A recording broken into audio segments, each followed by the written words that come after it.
It's D-backs baseball on a Friday night in Phoenix, presented by Amstel X-Lights. Another NL West visitor. Our first look at the San Diego Padres in 2018.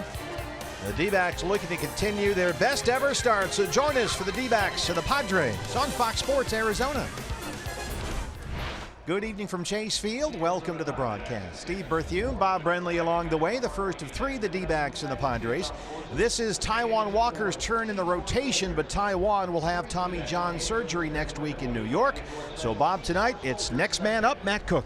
Yeah, adversity creates opportunity, and tonight that opportunity falls to Matt Cook. He's done a pretty nice job so far in his major league career. 9 games, 2 of those starts, 20 total innings, only given up 11 base hits, struck out 13 opposing batters, and he's a big-time strike thrower. 66% of his pitches at the major league level have been in the strike zone. We saw Matt earlier this year pitch 2 innings in relief in St. Louis, retired all 6 he faced, had 3 strikeouts, so we'll see what he does here tonight. Our first look in a Padre uniform, and Eric Hosmer's first look at Chase Field. Yeah, first ever game here at Chase, but this guy's played a lot of baseball in a lot of different ballparks. A 4-time Gold Glover, a Silver Slugger winner.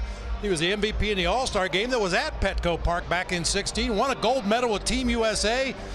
5 times he's played more than 150 games in his career, including all 162 last year. Padres gave Hosmer $144 million in the offseason. He's paired up today with Will Myers just off the DL. D-backs and the Padres coming up next on Fox Sports Arizona.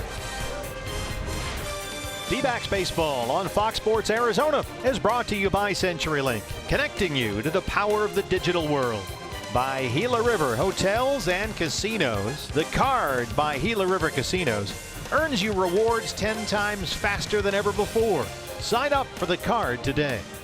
And by your Valley Honda dealers, where you'll get more standard features for less money.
By Arizona Tire Pros, everything rotates around you. By Amstel X Life. Grab the 90 cal 2-car beer with great taste today. And by Jack in the Box. This season, D-backs home runs score free Jumbo Jacks only at Jack in the Box. Well, the last time the D-backs were 14-5 to start a season was 10 years ago. They can get there tonight with Matt Cook on the mound, his first start this year. And his first pitch is next on Fox Sports Arizona.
The roof is open, 76 degrees. Steve Berthume, Bob Brindley, Jody Jackson along the way.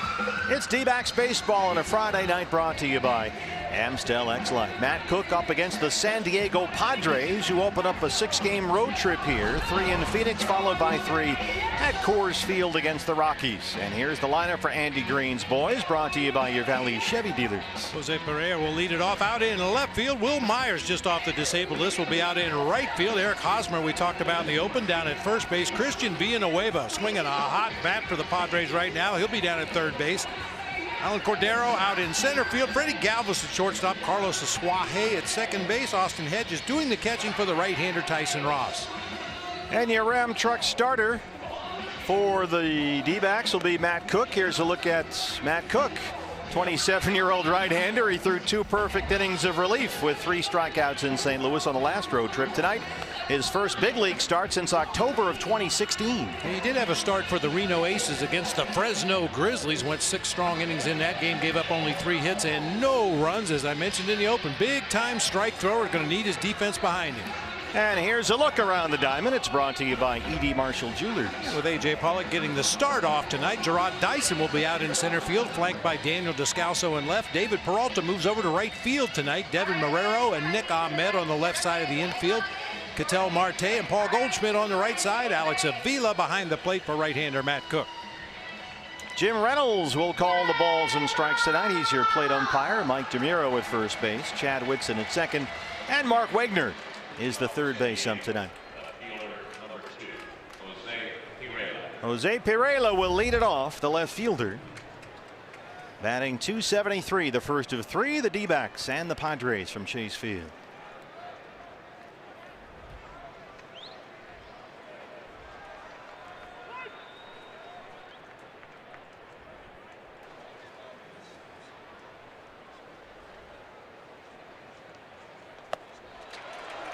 Right away, Matt Cook, a fastball up and in, a wild swing from Pirela.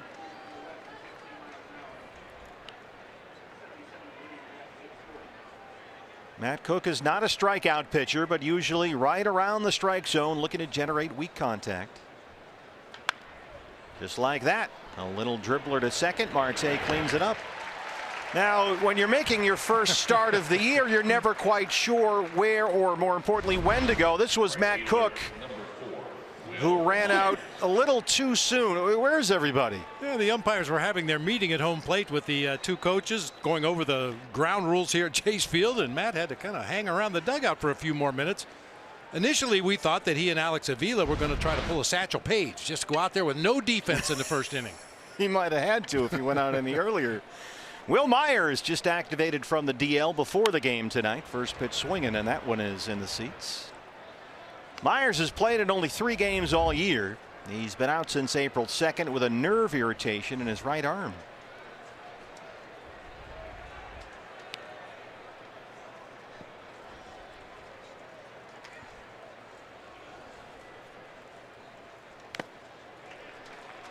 Quickly, Matt is ahead 0-2. Myers this week played 3 rehab games with Class A Lake Elsinore and homered twice. Now in his 4th season in San Diego, he and new Padre Eric Hosmer, a big 1-2 punch in the middle of this lineup. And as usual, Will Myers, no batting gloves. I know you like that. Yeah, we can always tell how much he's been hitting by how many band-aids he has on his fingers. Well, first at bat off the disabled list, and he knocks it into left center field. A 1-out single for Myers. And here is Hosmer. $144 million, the biggest free agent signee in Padres history. 264, he's homered twice.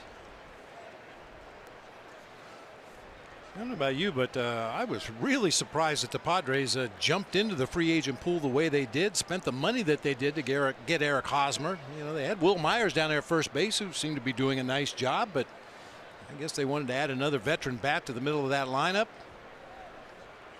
It seemed like an odd time to spend that kind of money. Well, they have a lot of young kids, and they wanted someone around whom to put them, I guess. One of the Padres owners said when Hosmer was introduced, this was the one guy his front office really wanted all winter long, and they got him. They went to 8 years and $144 million on the offer, trying to accelerate that timeline, speed up the rebuild.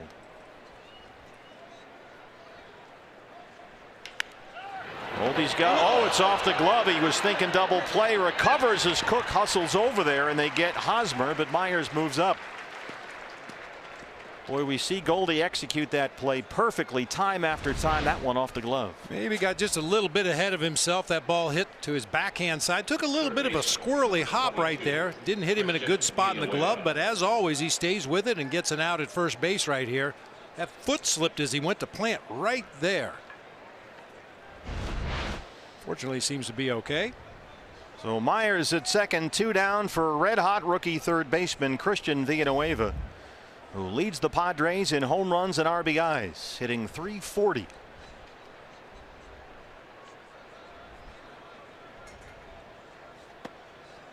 As you see, Matt Cook always right around the strike zone. He is a strike thrower. Villanueva left the Padres' loss to the Dodgers Wednesday with a bruise on his hand, but comes into tonight riding a 6-game hitting streak.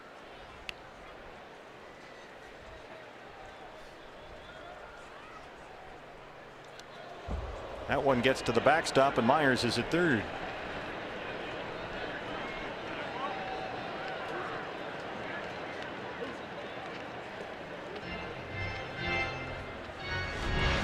Not sure how much these two have worked together going all the way back to the beginning of spring training. That fastball sails up and into Villanueva. Just ticked off the glove all the way to the backstop. Matt Cook only 9 career major league appearances, but really has good mound presence out there. Carries himself well. He shouldn't be too rattled tonight. That pitch up and in was the first ball he's thrown in the game. There's another one.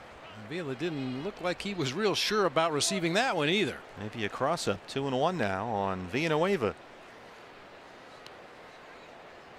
Yeah, we talked about it with young pitchers. You get out there on the mound, maybe a little bit too much adrenaline, maybe trying to overthrow a little bit too much. Good pitch. It's Villanueva to chase outside the zone, and it's 2-2.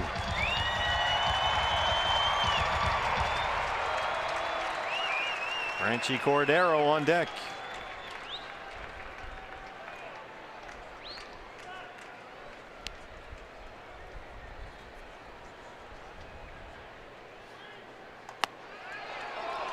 .94 from Cook off the plate, says Jim Reynolds. Accurately called, and it's full 3-2. That's about as much as Matt's got in terms of the radar gun. Might have had a little tailwind on that one. Yeah, you're right. The roof's open tonight. There's a little breeze blowing inside the ballpark. Might have helped that fastball. Got the outfield panels closed, so there's some swirling with that breeze. Nice job there by Matt Cook. Strikes out their hottest hitter and strands Myers at third.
Tyson Ross back with San Diego after having much of his two previous seasons wiped out by injuries. So far this year, he's beaten the Rockies and the Giants.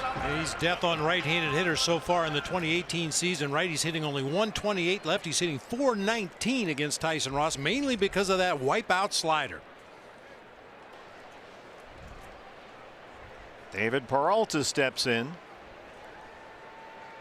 riding an 8-game hitting streak. David hitting .349. He's homered twice.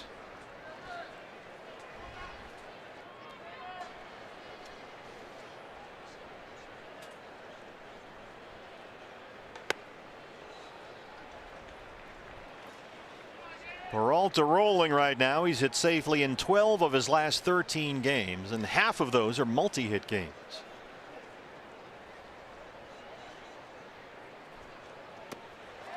Checked his swing. Yes, he went, says Mark Wegner, and it's 1-2. That's that Tyson Ross slider. He'll throw it about half the time. Righties and lefties makes no difference. He had a strong outing last time against the Giants. Went 6 innings, gave up 7 hits, 1 unearned run. He had 10 swings and misses on his slider. This is bounced to second. Suaje has it. And he retires Peralta. There's the D-backs lineup. It's presented by your Valley Chevy dealers. As we mentioned, David Peralta in right field tonight. Gerard Dyson making his way to the plate. He'll be out in center. Paul Goldschmidt at first base. Daniel Descalso moves out to left field tonight. Ketel Marte, with a homer in last night's ball game, will be at second base. Nick Ahmed at shortstop. Alex Avila behind the plate. Devin Marrero flashing the leather down at third base. And Matt Cook, the righty, on the mound. Yeah, certainly a different look to the lineup tonight. Gerard Dyson batting in the 2-hole, playing center field. Villanueva comes in on the grass at third. And there's ball one to Dyson, 186. He's got 5 extra base hits this year. Nationwide Vision Center's eye on the game. There's the defense. New shortstop Freddie Galvis over there, the former Philly. Good location from Ross right there, but doesn't get the call from Jim Reynolds, and it's 2-0.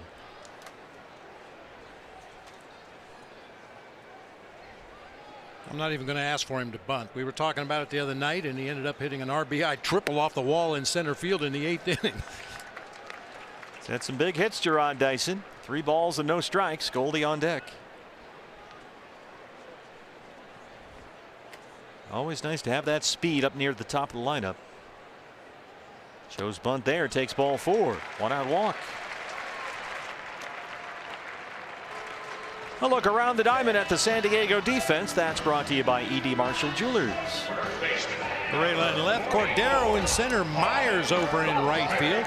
Christian Villanueva will be at third base. Freddie Galvis is short. Carlos Asuaje at second base with Eric Hosmer at first. Austin Hedges doing the catching tonight for the right-hander Tyson Ross. Now keep in mind Myers has been playing first base the last couple of years, but moves back out to the outfield with Hosmer now signed. Goldie 254 and 4 home runs.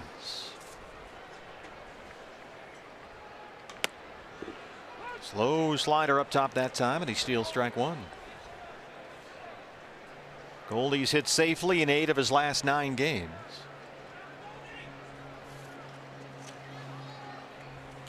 A walk and a single in the win over the Giants here last night.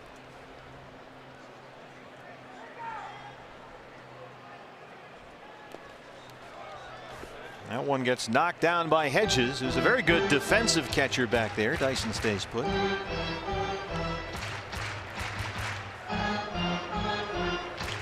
A lot of familiarity with Tyson Ross, back with the Padres, where he pitched 4 seasons earlier in his career. He was a Padres All-Star in 2014, their former opening day starter, in fact. A brief stop with Texas last year.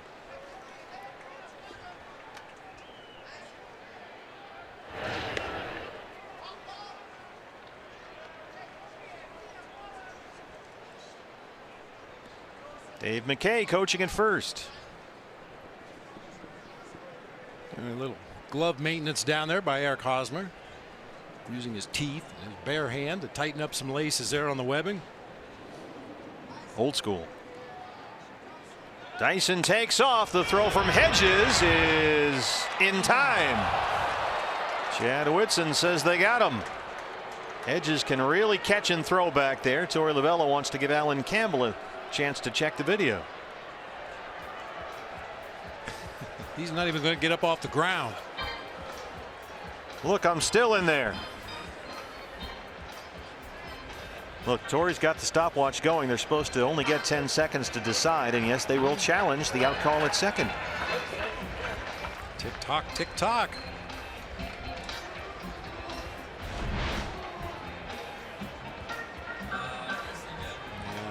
Get this one.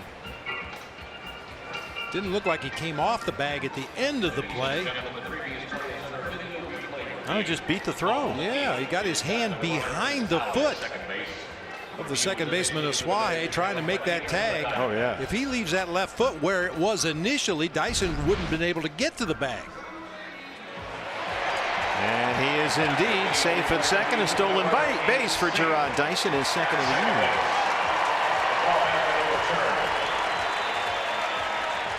Pitch to Goldie was a strike. It's 1-2. Give credit to Alan Campbell, the D-backs video coordinator.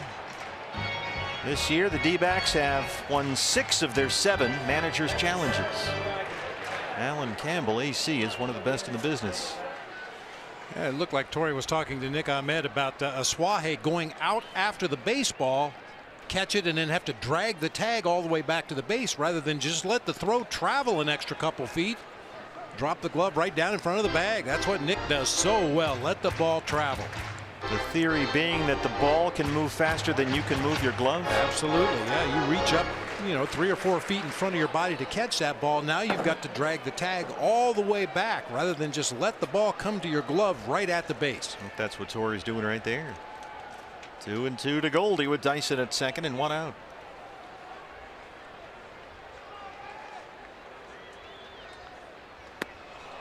There is that infamous Tyson Ross slider. He gets his first strikeout.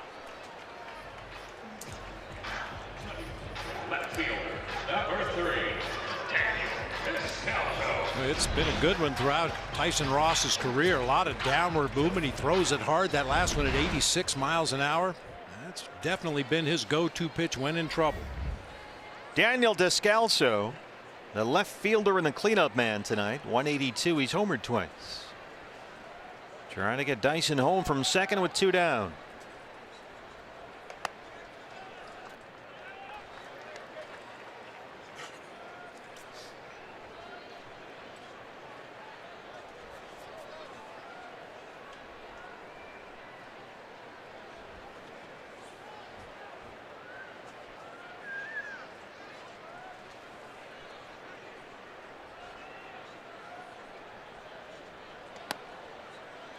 Just drops a baby slider in there. 1-1.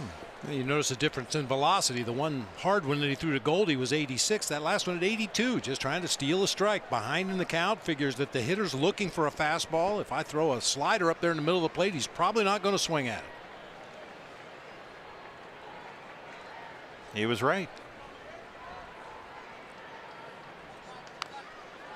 Well, we have a minute here, BB. Let's take a look at your Valley Honda dealers. Key to the game. Well, it's apparent already in the first inning. It will become more apparent as the game moves on. You have to swing at strikes against Tyson Ross. He can occasionally lose the command of that big slider. We've already seen him throw a lot of high fastballs up out of the strike zone. Make him throw strikes.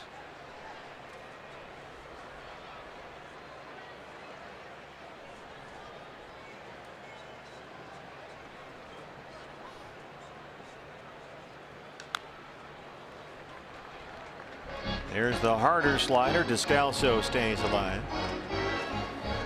Tyson Ross, only 2 years ago, was the Padres opening day starter. Went straight to the DL with shoulder trouble and missed the rest of the year. Wound up that October having thoracic outlet surgery, and that delayed his availability last year once he signed on with the Texas Rangers. Didn't pitch until June and was released in September. Showed up in Peoria this spring with a minor league deal and won a rotation spot. He strikes out Descalso and strands Dyson. We are through 1. D-backs and Padres, no score.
Outside the Arizona Diamondbacks dugout as we look at some of the key things to watch in tonight's game. It's time for our top of the order, and when it comes to the lineup, it's true, 2 outfielders not starting here tonight. Chris Owings, AJ Pollock. Now CO, of course, we saw that collision last night in the outfield, so no surprise he's not in there. He did pass 2 concussion tests though, and he said he was able to get some sleep, so CO feeling good. He was out here on the field. Guys, today I think what is a little bit of a surprise is despite hitting the game-winning homer, AJ Pollock, his hand got banged up on that not play. I did not see him earlier to check in with him, but we're told both are available off the bench. And then Matt Cook, guys, the low heartbeat. That's what Torrey likes.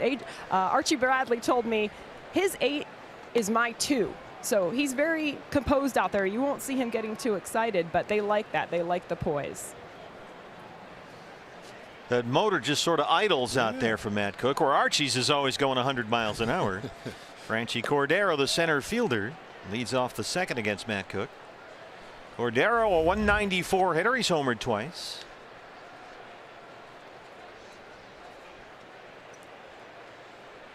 Ahmed, the shortstop, shaded near the second base bag. They overload the right-hand side, and that's right where he hits it.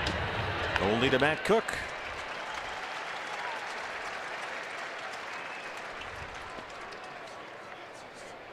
Shortstop, number 13. A low heartbeat on Matt Cook. He's been here before. He's not afraid out there from what we've seen. Well, and guys that pitch to contact and rely on getting ground balls and letting their defense work behind them, they usually don't get too rattled when there's traffic on the bases because they know they're one ground ball away from getting out of the inning. Freddie Galvis, the new Padre, former Philly. 268 with a home run.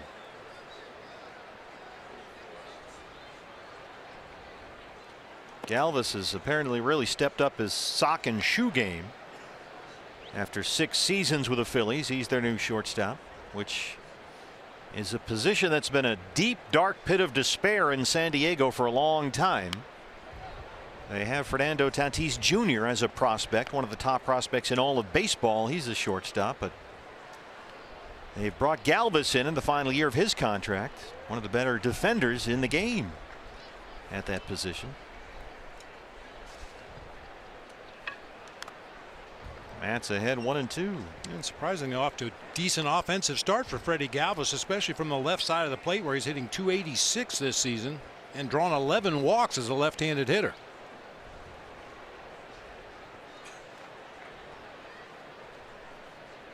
Nice laugh there between Alex Avila and Jim Reynolds. Matt Cook elevates a fastball and gets his second strikeout. Well, that's going to be his strikeout pitch. Matt Cook has a good slider, but it's not the devastating wipeout slider that we see from Tyson Rosso. He will get some of his strikeouts on high four-seamers, some on breaking balls around the corners of the plate. Second baseman Carlos Asuaje, 211 with a homer. Nationwide Vision Center's eye on the game. Ahmed, the shortstop, the only defender on the left side. Asuaje shows bunt, pulls back, and takes ball 1. Asuaje has doubled in each of his last 2 games. He's hit safely in 4 of his last 5. Starting to pick up the offensive pace a bit after a slow start.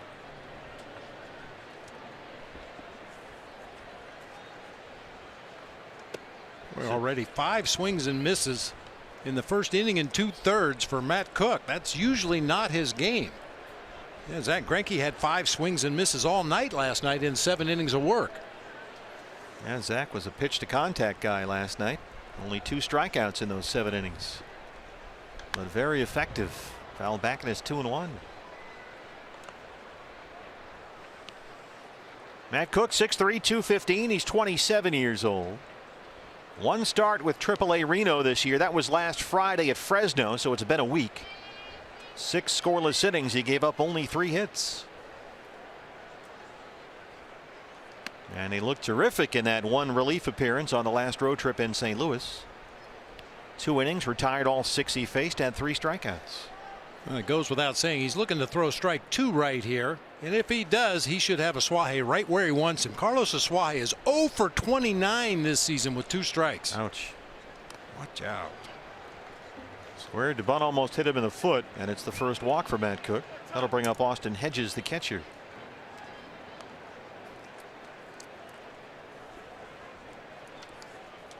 Catcher, number 18, Austin Hedges. So here is Hedges. The bat still lagging behind the defense. 148. He does have some power. 2 homers.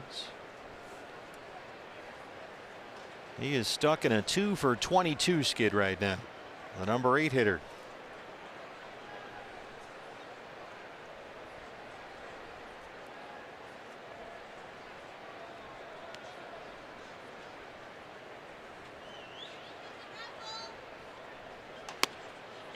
Misses with a fastball, 1-0. Hedges 18 home runs last year, 4 shy of a Padres record for a catcher, but it's streaky power as an offensive player. They want him to walk more and strike out a whole lot less, but it's not gone that way so far this year.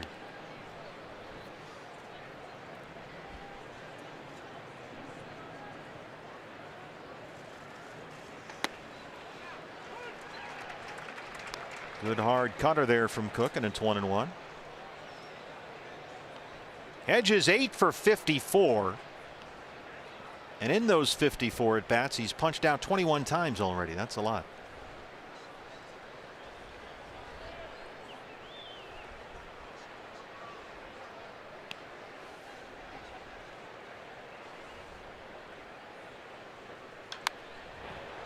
One and two. I wonder how many home runs you have to hit. What's the number when you can become just a free swing? I mean, Austin Hedges, you said, he sporadically has power. He gets hot at the plate and he hit a bunch of home runs in a couple of weeks, and then he might not hit one for another month. But he's got that approach, that uppercut, swing hard at every pitch approach. And at what point, what's the number? How many home runs do you have to hit to be allowed to be that kind of a hitter? He's really tweaked his mechanics. He worked out at Petco Park all offseason, Austin Hedges, with their assistant hitting coach Johnny Washington, trying to just simplify things for him. Less head movement, try and see the ball better, cut down on those strikeouts. So there's been a lot of tweaking with his mechanics. 1 and 2. It's to third for Marrero. They go the short way for the force on Asuaje. D-backs coming up, no score at Chase Field.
All of us here at Chase Field. It's your chance to win half the pot and help kids in our community. You can get your tickets online during every D-backs home game, televised on Fox Sports Arizona at dbacks.com/5050 raffle. And the winning number gets revealed on the post-game show, so stay tuned after the game and find out if you're the big winner. Ketel Marte leads off the D-backs second against Tyson Ross. One of many reasons you want to stick around and watch a post-game show. Well, Todd is back from Coyotes duty. Well, start there. Gracie out there tonight. Jody's back from a little vacation. Jody never takes days off. She's going all, she does Cardinal stuff during football, reports, and D-backs, Coyotes. Doesn't quite have the Brenly schedule. But you never get time off because you're home cleaning out the garage. Running Joan to the airport, taking care of the grandbabies. Yeah, it's dark at 5 o'clock in the morning. Well, why were you up at 5? Mama had a 7 a.m. flight. Mama's got a plane to catch. Yeah. Marte slices one to Perela, who makes a terrific grab. Yes, he did. Tip of the cap, wag of the finger. Jose Perela takes extra bases away from Ketel Marte. Now the question was how many extra bases. If that ball gets behind him, if he doesn't make this fantastic diving catch, Marte's easily on second, maybe on third, possibly an inside the Parker. Nice play. Marte's thinking 2 or 3. You're right, at least, and then not so much. Tip of the cap from the starting pitcher for the Padres. D-back shortstop tonight, Nick Ahmed.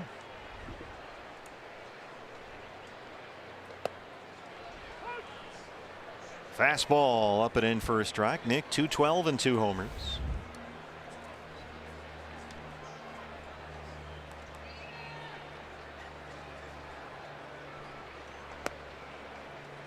Andy Green was asked about Tyson Ross during spring training. Said the fastball command is relative to what he'd seen in the past. Very good. Velocity good. Sliders as good as ever. He started to throw more cut fastballs. There's a slider just off the corner. So the Padres left Peoria feeling really good about where Tyson Ross is right now. And so far he's won twice. I mean, he really takes advantage of his height out there on the mound. He stands very tall on the rubber and takes a very short stride with that left foot. He really gets that downward plane that we hear about from pitching coaches. 6'6", 245. He's a big dude. Turns 31 years old in just a couple of days. Alex Avila on deck.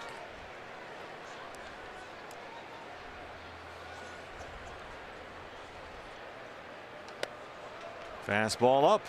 Count is full. 3 balls, 2 strikes. You think a guy 6'6" would really stride out toward the front of the mound, but that foot comes down really short. That maintains that height out there on the mound, gets that downward plane he's looking for. Oh, that slider.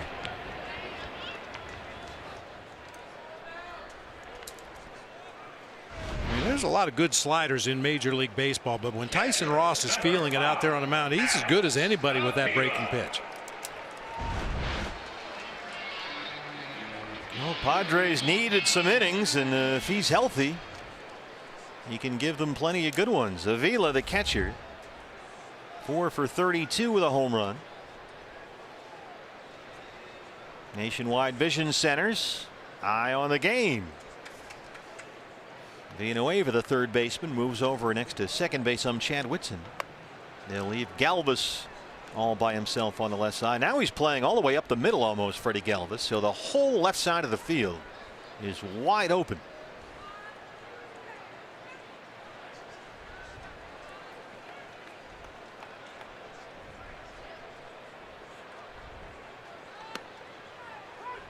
Well, obviously Andy Green is hoping for some length out of Tyson Ross tonight, and the Padres really need it. In 4 of their last 8 games, the starter did not make it past the 3rd inning, which has led to the Padres leading the major leagues with most innings out of their bullpen. 86 1/3 already.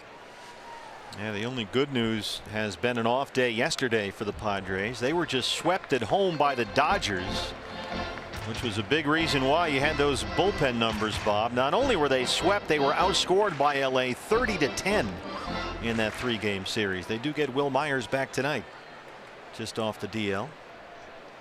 Yeah, and right before that 3-game sweep at the hand of the Dodgers, they won the last 3 games of that series against the Giants, and they looked like a completely different team against the Dodgers. Of course, the Dodgers are a completely different team from the Giants, at least in the early going. Yeah, the Padres have been playing it pretty well, actually. Devin Marrero on deck. They took 2 of 3 from Colorado, 3 of 4 from San Francisco, then just got crushed by LA this week.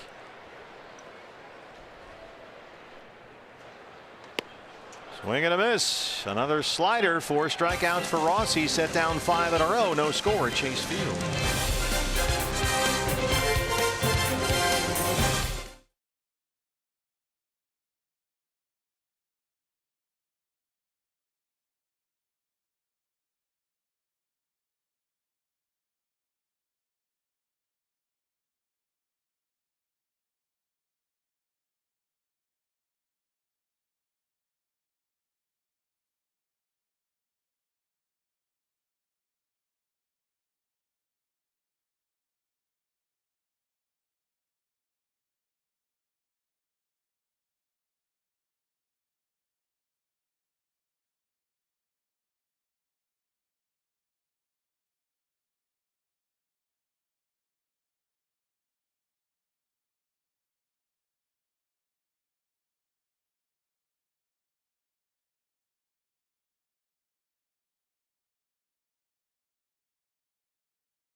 It's a whole new ball game with RBI Baseball 18, delivering an all-new franchise mode and a whole lot more. RBI Baseball 18 available now, so visit rbigame.com to learn more. Rated E for everyone.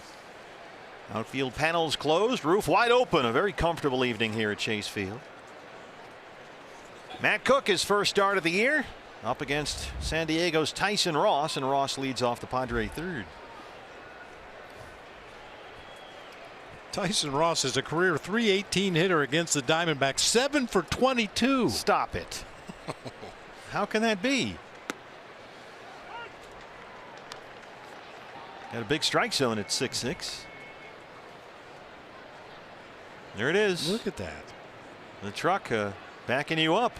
7 for 22, couple of knocks, RBIs. Not this time. High hopper to Ahmed.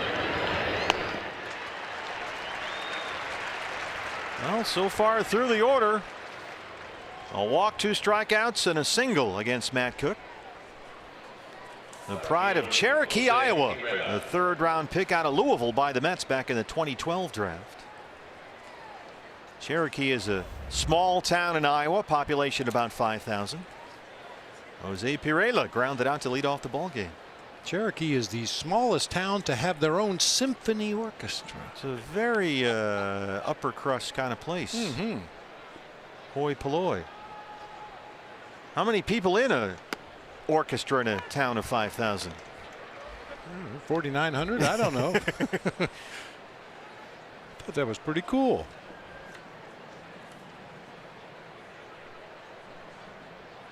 The fine arts. Well, Matt was a high school athlete there. Football, baseball. He was a track star. He still, in fact, holds the school record in the high jump there in Cherokee. D-backs picked him up from the Mets late in the 2015 season in a trade that sent Addison Reed to New York. And he's pitched in big ball games. He pitched Cherokee to the state championship in 2007. Oh, really good curveball right there. Didn't get the call. Well, they were probably had a parade afterward with the symphony orchestra. Probably so.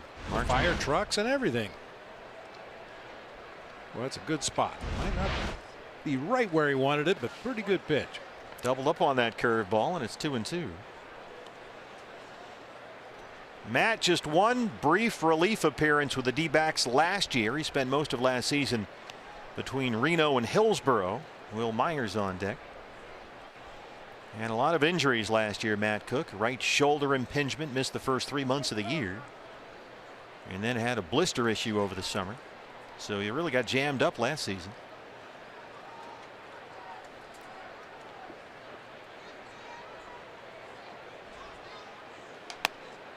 Fastball off the plate, and it's full 3-2.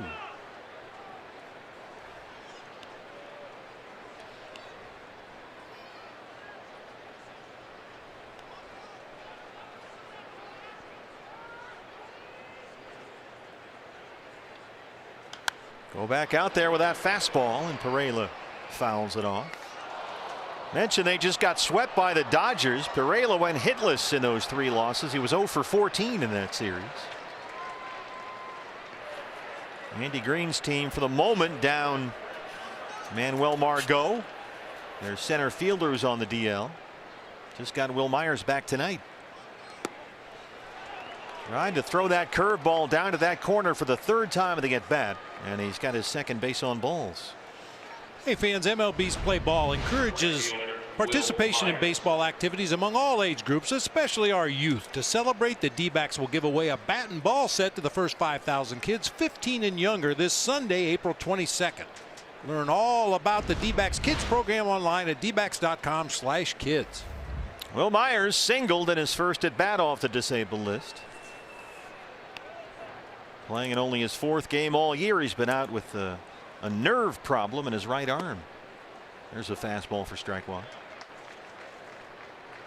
Myers last year hit just .243, but he led the Padres, a career high 30 home runs. He knocked in 74 runs. Showed up at spring training in Peoria this year, all bulked up, added about 20 pounds of muscle. At the team's request, Padres kind of got on him a little bit. You've seen Myers over the last couple of years really sink in the second half of the year. His numbers, big drop off after the All-Star break, and so they thought maybe he should bulk up a little bit, get a little stronger, try and prevent that. Maybe give him a day off or two in the first half. That would help too.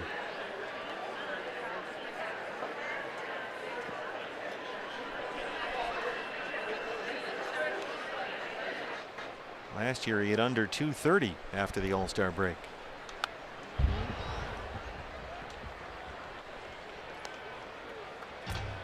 Funny, they made a big investment in Will Myers a couple of years ago. They gave him $83 million.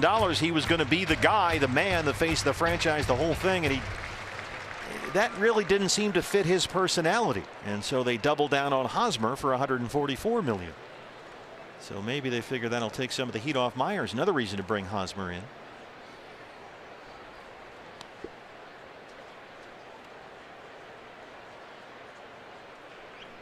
It's a little similar to what the Washington Nationals did when they signed Jason Worth. Jason Worth, yeah. You know, Jason Worth had always been a real nice player on a good team if he was surrounded by other good players. But the Nationals didn't have a lot of good players when they initially signed Jason Worth, and I think people in Washington expected him to step in and be the star player, but that just wasn't his nature.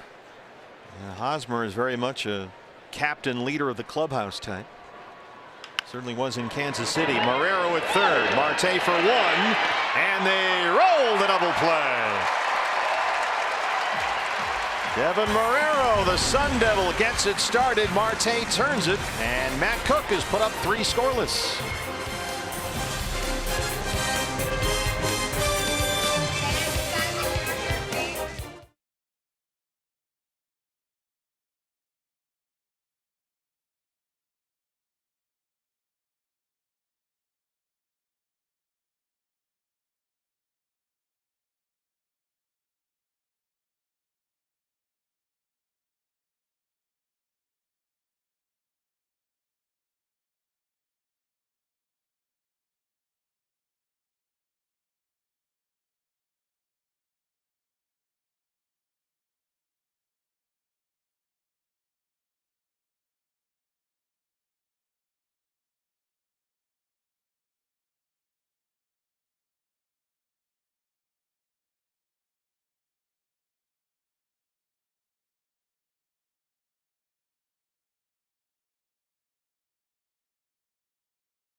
Participating jack-in-the-box locations with the purchase of a large drink.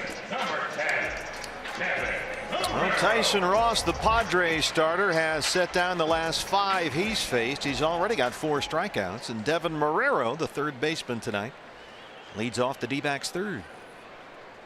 Pretty slick double play to end that last half inning. Boy, Marrero gets rid of the ball so quickly, really gives that middle infielder an opportunity to avoid the runner and get off a strong throw to first. Well, we had been told what a slick infield defender he was, and so far, Bob, that's been as advertised. Absolutely. He's looked good, very smooth down there. And Devin has hit safely in each of his last 3 games, all starts. Was in there at third last night, had a single and a base on balls.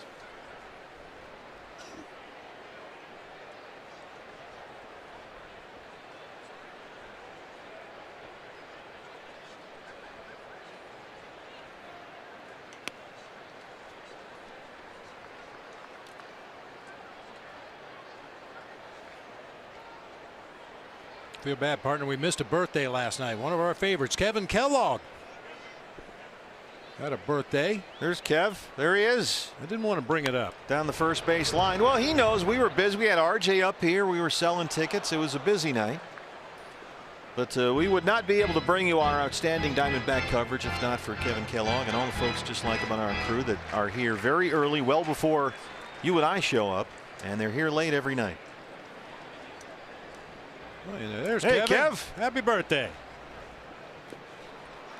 Swing and a miss by Marrero. Hedges will clean it up, and Ross has got 5 strikeouts through 2 1/3. Pitcher number 55, Max Cook. There's Matt Cook.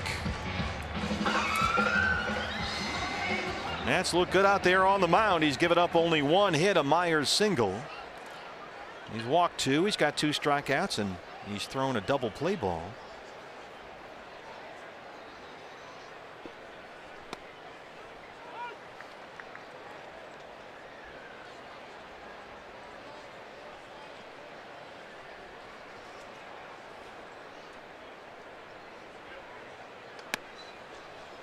Now he gets a look at that Tyson Ross slider, and it's 0-2.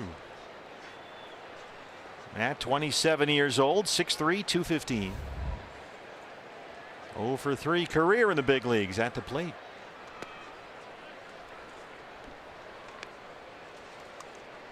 Big game in Dodger Stadium tonight.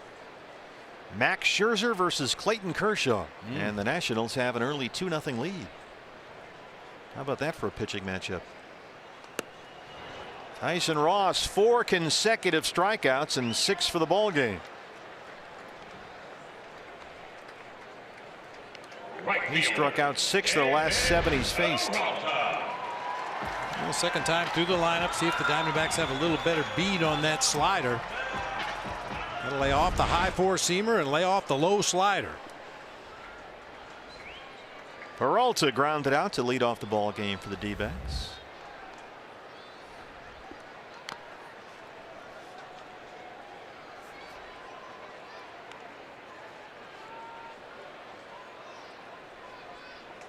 Giants got Jeff Samardzija back off the DL today. He's making his first start this year, playing the Angels in Anaheim. No score in the second inning.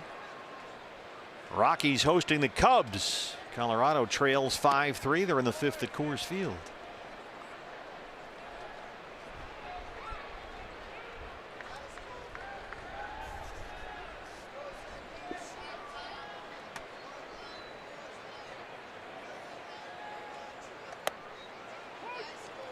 Fastball in. Jim Reynolds says strike 2.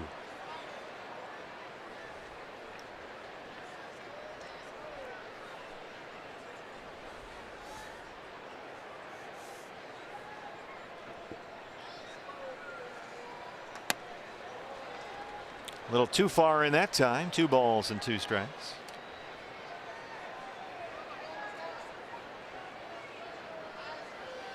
Gerard Dyson would be next.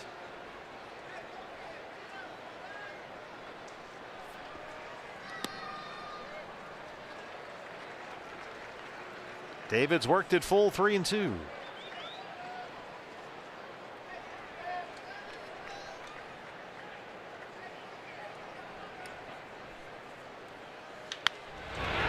Now Suaje at second.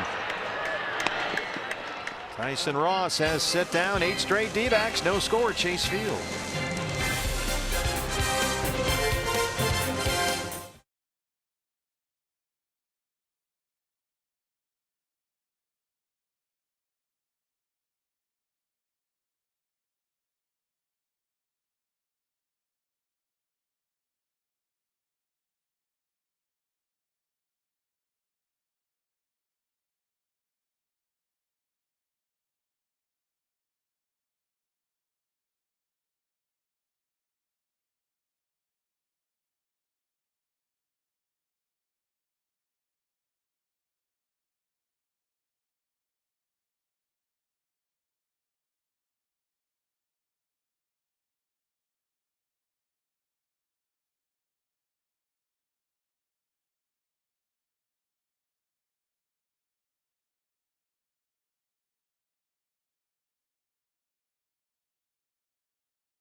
was dedicated to Kevin. He passed away at the age of 56, a rare form of cancer, back in January. His wife Kelly was in attendance. Alongside, you see there Ken Kendrick, Derek Hall, Mike Fetters, and there it is. The plaque was unveiled, and guys, they did a beautiful job with the suite with pictures of KT. Almost 30 years with the Padres as a player, scout, and front office member. Of course, winning the NL West here in 2011, and everyone loved KT, fun-loving, and it's just wonderful to remember him now in this way, always at Chase Field, guys. Absolutely, Jody. One of the great GMs of his era. As you mentioned, a long time, long tenure in the Padres front office here with the Diamondbacks as well, and he is dearly missed all over the major leagues. I'll tell you, in this game, especially as a general manager, it's very easy to make enemies, but I don't think anybody didn't like Kevin Towers. Well, you couldn't. You couldn't not like him. Just a delightful man to be around. Eric Hosmer leads off the fourth against Matt Cook. Both the Padres and the D-backs held life celebrations for KT after his passing. Everybody telling stories, sharing their experiences and their love for Kevin Towers. So, job well done here by the D-backs to name that suite in his honor. Well deserved.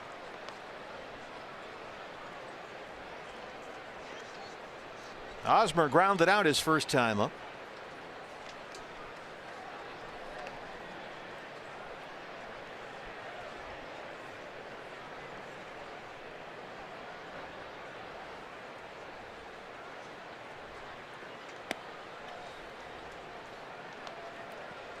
Full count 3-2 with Villanueva on deck. Funny, you've got Will Myers and Eric Hosmer. The big power threat in his lineup has been the rookie Villanueva. 6 homers. Hosmer didn't homer until his 13th game as a Padre. They were starting to get a little impatient. He hit his second home run with San Diego Tuesday in their loss to the Dodgers at Petco Park. People were wondering, well, $144 million. When's he going to hit a home run? It took a couple of weeks. A little roller to second base. Ketel Marte. Another ground ball out for Matt Cook.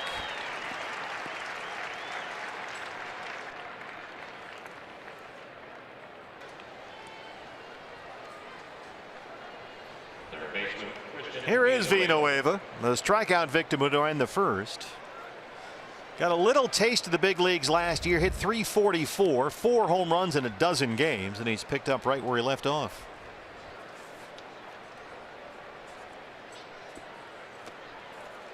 Good first pitch curveball there. Gets him to chase. 0-1.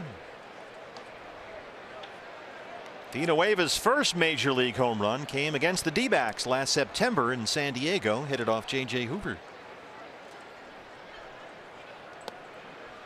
Back to that curveball. 1-1.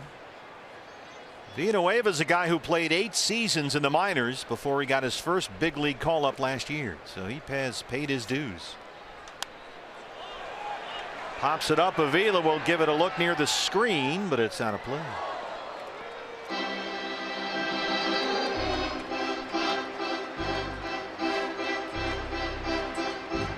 And we can feel just a slight breeze in our face up here in the press box. I think it helped push that foul ball out of play. It looked like Avila might have a play on it initially. Hey, what do we got going there? Aye, Captain. Oh my God, Where is Edwin Encarnacion? He's lost his bird. 1-2 on Villanueva. Keeps going out there with that fastball, but just can't quite get the call. That's off the plate. 2-2. Franchi Cordero, the center fielder, on deck.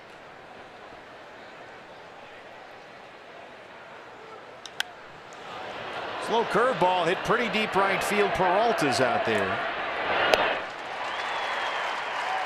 Hey fans, mark your calendars now for the upcoming giveaways right here at Chase Field. This includes the Archie Bradley audio bobblehead tomorrow, the Sugar Skull Tee on Cinco de Mayo, the Mother's Day tote bag on May 13th, and the Memorial Day camo cap on May 28th. Visit dbacks.com to see all the giveaway dates and promotions this season. Those are 3 great giveaway items. Archie tomorrow, as you mentioned. I think that camo cap is going to be a big hit. You can't buy those in stores. You got to get a ticket to the game. Cordero grounded out his first time. Nick Ahmed, the shortstop, almost right behind the second base bag. Marrero a step or two in on the grass at third. Cordero's got good speed. And he's got some pretty good power. Launches one deep toward the home run porch in right center. Franchy Cordero, his third, and it's 1-0 San Diego.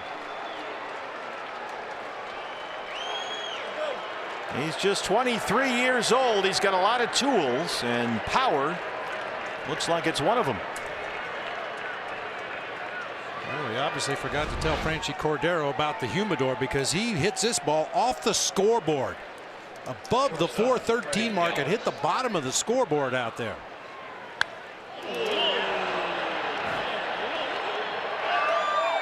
Goodness. I think he might have hit the speaker. Yeah, I think he might have. Wow, that's where the big boys hit him. Freddie Galvis. Franchy Cordero, just 30 games in San Diego last year. There's Mark McGwire, Padres bench coach. He didn't go, says Mark Wegner. Now that panel out there just to the left of the scoreboard, talk about where the big boys hit him. We've told this story in the past. Mark McGwire, when he was with the St. Louis Cardinals, was putting on a show in batting practice one day and hit a ball out of the stadium. It went out that Fry's food panel out there just to the left of the scoreboard in center field, and I mean, it stopped the entire ballpark. A lot of people at that time were coming out early to watch Mark McGwire take batting practice, and there was a pretty good crowd in here at the time when he hit it out of the stadium. 3-1 on Galvis. Mark McGwire now the bench coach for Andy Green. They've got Matt Stairs as their new hitting coach. Hold on there, Freddie. Full count 3-2. That was right in the middle of the strike zone. Got fooled a bit by that cutter.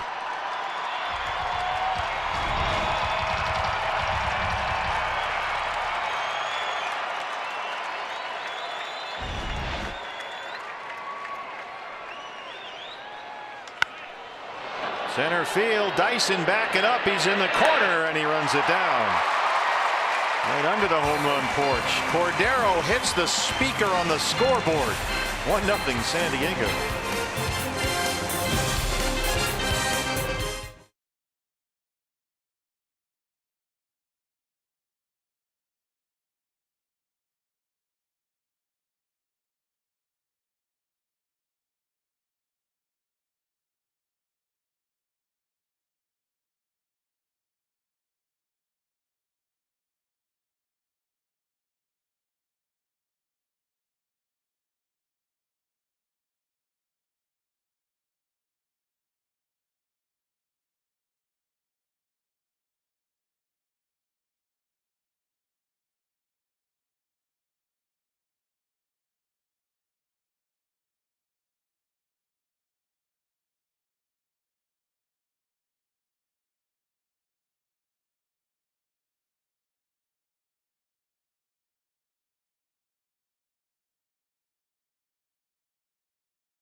Of the speaker off the scoreboard halfway up.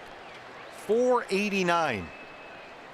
The record is Adam Dunn 504, Richie Sexson 503, and now Franchi Cordero 489.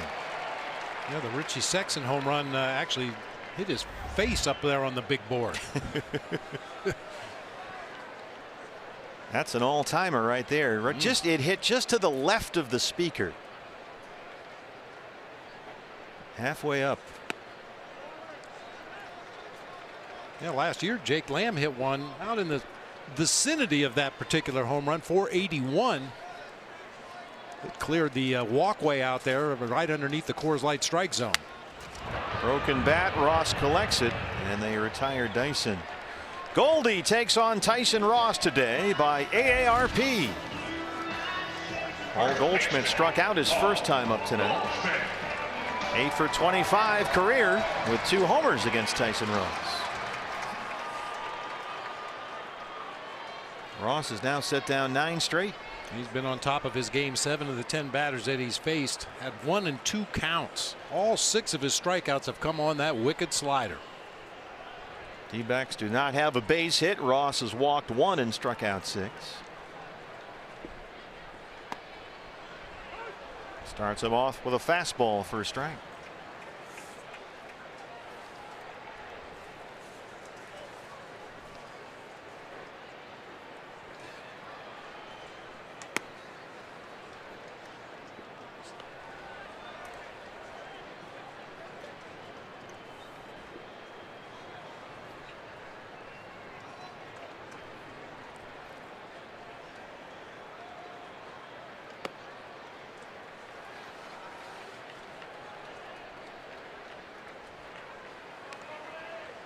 We've been a few times through the rotation already. It would be interesting to talk to some pitchers here at Chase Field and see how they feel about the new baseball. Part of the reason for the humidor was that the pitchers were having so much trouble gripping the slick baseballs here at Chase Field, and the humidor was supposed to help the pitchers get a better grip. Get a grip. Well, it sure seems like the ballpark is playing a lot more fair than it used to. Still plenty of home runs, as we just saw. 489. 2 and 2.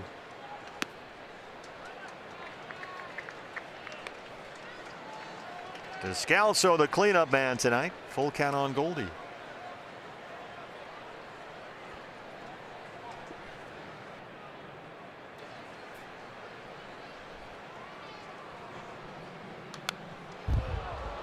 Got a fastball that time.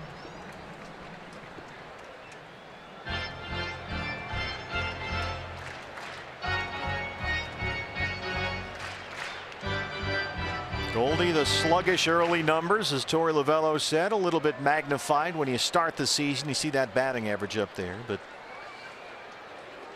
he's really picked it up last dozen games, hitting nearly 330. But he gets a slider and strikes out for the second time. That's 7 strikeouts for Ross.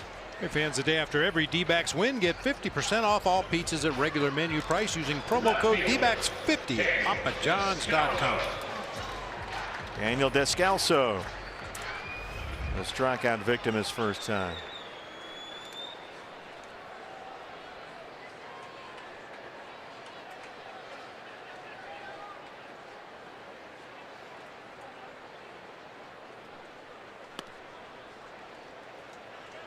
That slider's been a tremendous weapon.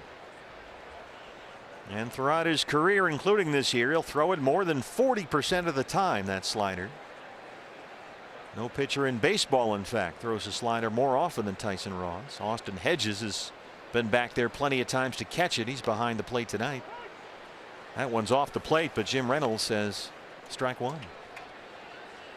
And Hedges was saying, you know, Ross's slider, you don't know. It does whatever it wants to do. It looks like a fastball, then breaks a foot and a half. And Hedges was saying he's not exactly been around a long time, but it's the best slider he's ever seen or caught. But tough to argue that. Yeah, seemingly there's no explanation for how Ross can make a pitch move that much that late, because it looks like a fastball, they say, for so long going up there. And then all of a sudden it's not. That's a fastball. Ross has got 8 strikeouts. He's retired 11 straight Diamondbacks. 1-0 San Diego.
Ages of 10 and 16. If you'd like to take part in the D-backs telecast, interview a player, go behind the scenes and see all that goes into producing a baseball game, come on out Sunday to Chase Field, Fox Sports Arizona. Sanderson Ford Kidcaster auditions from 11:30 to 1:30 at the Sandlot on the upper concourse of left field this Sunday. Carlos Asuaje, who walked his first time up against Matt Cook, leads off the Padre fifth. San Diego with a 1-0 lead. Franchi Cordero, a 489-foot home run, the third longest in Chase Field history. Other than that, Matt Cook has been pretty solid. He's walked one, he's walked two, he struck out two. Here's the defensive alignment against Carlos Asuaje.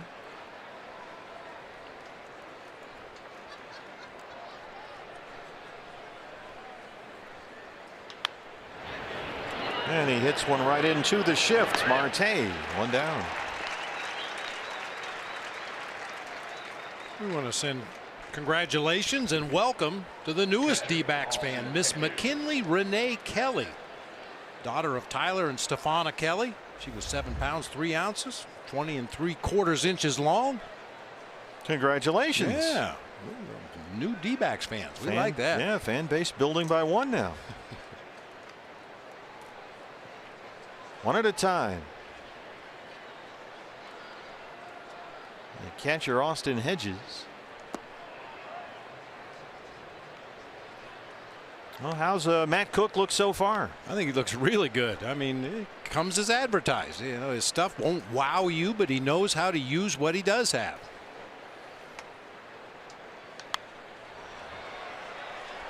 I mean, talk about pitching to soft contact. With the exception of that long home run by Cordero, that's what we've seen from Matt Cook tonight. Soft contact.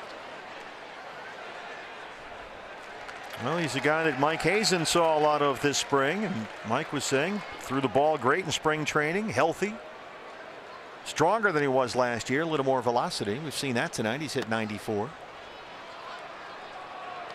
Keeps trying to go outside with that fastball to right-handers. Can't quite get it. There's Jason Parks sitting alongside Mike Hazen, pro scouting director, one of the new hires this year for the front office. He used to have a podcast that was a big deal on the Baseball Underground, Jason Parks, along with Kevin Goldstein, who now runs some of the scouting department for the Houston Astros.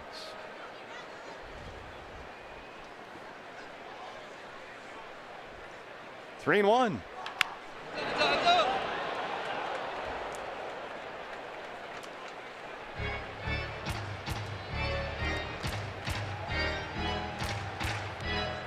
We've seen Matt Cook as a starter before, Ross the pitcher on deck, and when he has been in a starting role, he's been very impressive, Matt Cook. That was a couple of years ago. Here's a curveball, and he gets his third strikeout.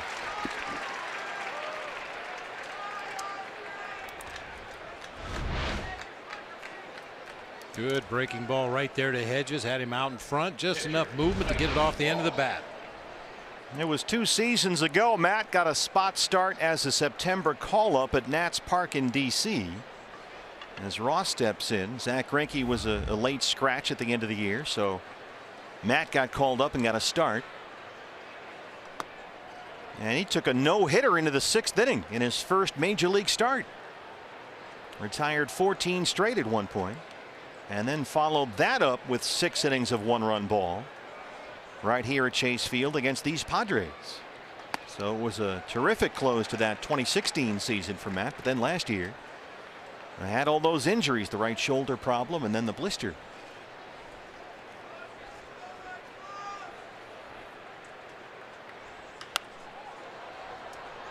Now that 5-inning hitless performance in Washington, the most innings that a D-backs pitcher had ever thrown in his first major league start. 5 hitless innings. Yeah, he just came up and was rolling along through one of the best lineups in the league.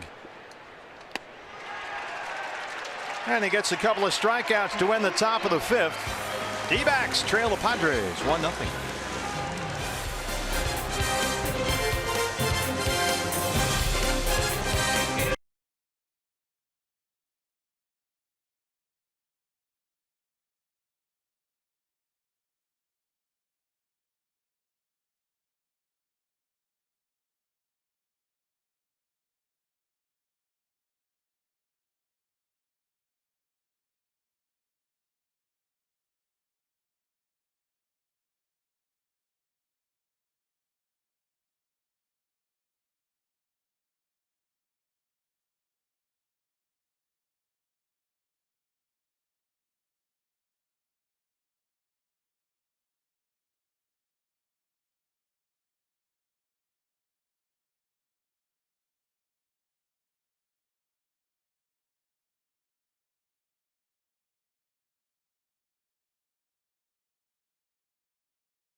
got 8 punch outs in the game. 7 have come on the slider. Look at the downward movement on this pitch. I mean, that almost looks like a split finger or an over-the-top curveball with the downward movement that he gets on that pitch.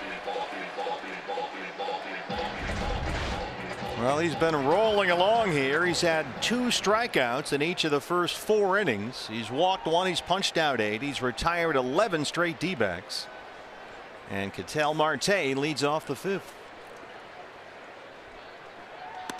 Derek Norris used to catch Tyson Ross in San Diego, and he was talking about the movement on that slider and said, you know, it never got quite the same break on it, and it's almost the randomness of the pitch that caused it to have so much effect. I mean, a lot of his sliders have been misidentified as cutters. Occasionally he makes it a little shorter, a little tighter, more of a flat cut fastball. Other times he'll really get on top of that slider and make it go straight down. I'm not sure he always knows where it's going to go. Well, he says he learned to throw a slider in Little League growing up in Oakland. He started throwing a slider when he was 11. Thought you weren't supposed to do that, but it's worked out pretty well for him. He's been throwing it ever since. That's Zig Alvis at shortstop. Hey fans, anytime the D-backs score 5 runs or more, Taco Bell is giving away 3 free tacos with the purchase of a large drink between 4 and 6 the following day at participating locations. Let's go D-backs, still looking for their first base hit. Nick Ahmed a strikeout victim.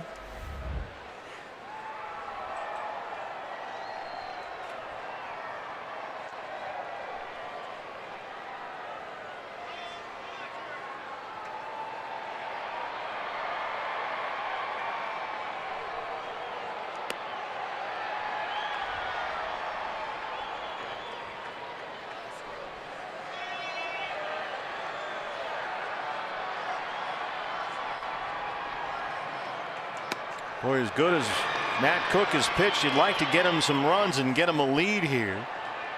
But up against Tyson Ross and that slider tonight. Still looking for their first base hit.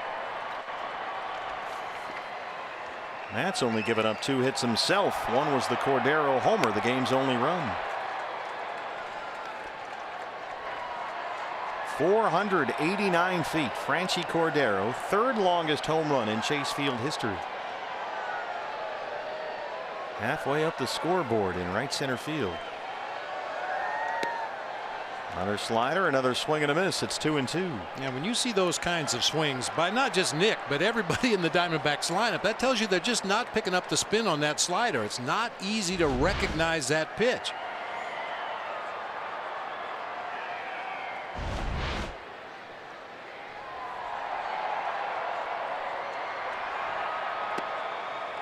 Saw it there, able to check, and he's worked it full 3-2. Yeah, Padres used to have a pitcher back when I played named Luis De Leon, who threw a slider that looked identical to his fastball when it came out of his hand.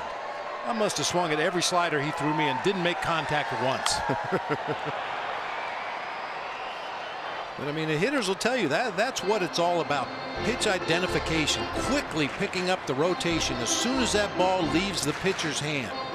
Recognizing the rotation on the ball, guessing or anticipating where that ball's going to end up when it gets into the hitting zone. And for some pitchers, they can disguise the spin on that slider.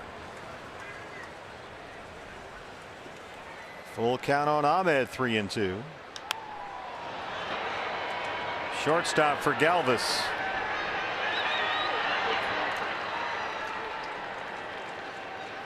I'm surprised Freddie Galvis got his glove back in that brawl they had with the Colorado Rockies. He threw his glove at Nolan Arenado just like Luis Perdomo did, and they both missed him.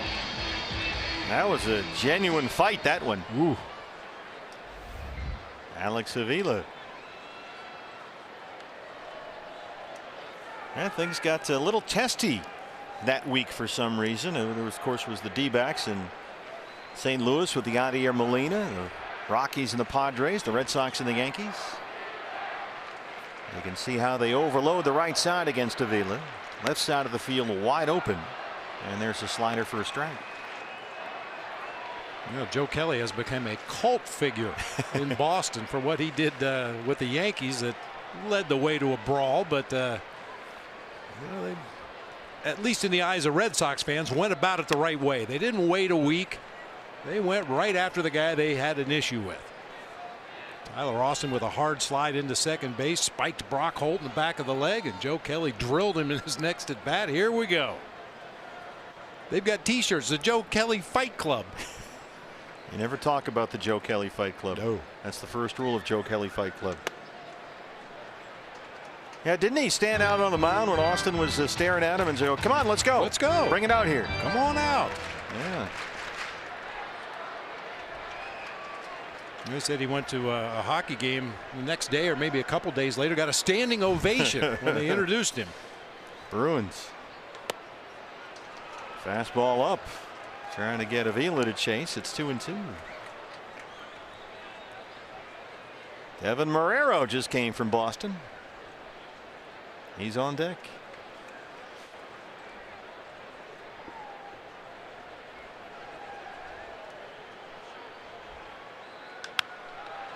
Avila sends one toward the left field corner. Pereira on the line.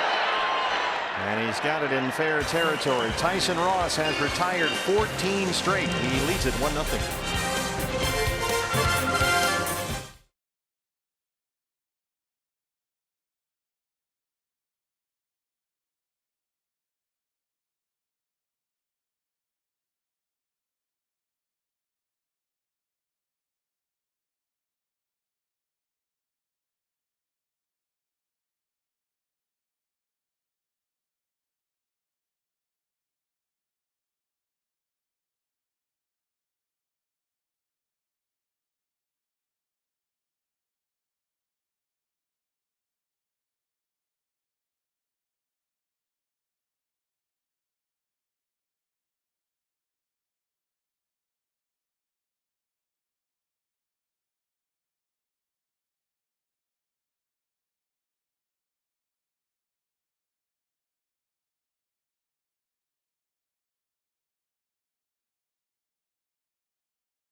With Fox Sports Go, it's presented by your Valley Honda dealers.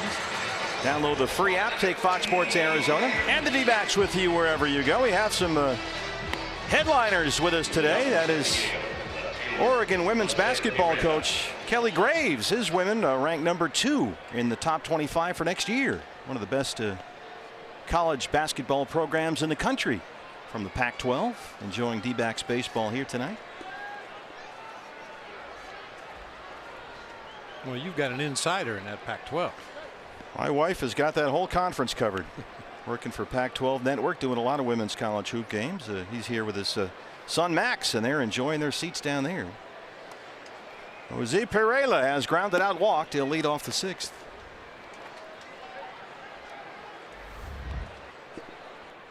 Pereira hitting .270 as we speak.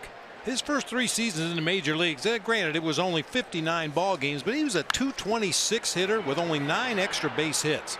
The last 2 seasons, 103 games, he's hit .285 with 48 extra base hits. His OPS is over 800. Late bloomer.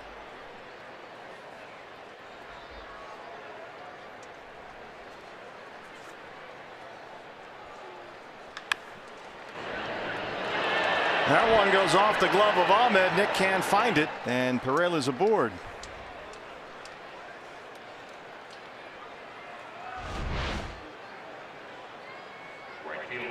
Just hit off the palm of the glove and shot straight up in the air for Nick that time. Any ground ball or fly ball for that matter that hits down near the heel of the glove, just a little bit below the palm, that's a very hard area of the glove, and the ball will generally bounce away rather than nestle itself into the pocket. Will Myers has one of the 2 Padre hits against Matt Cook, a single in the first. The other was the Cordero homer. Dyson in center.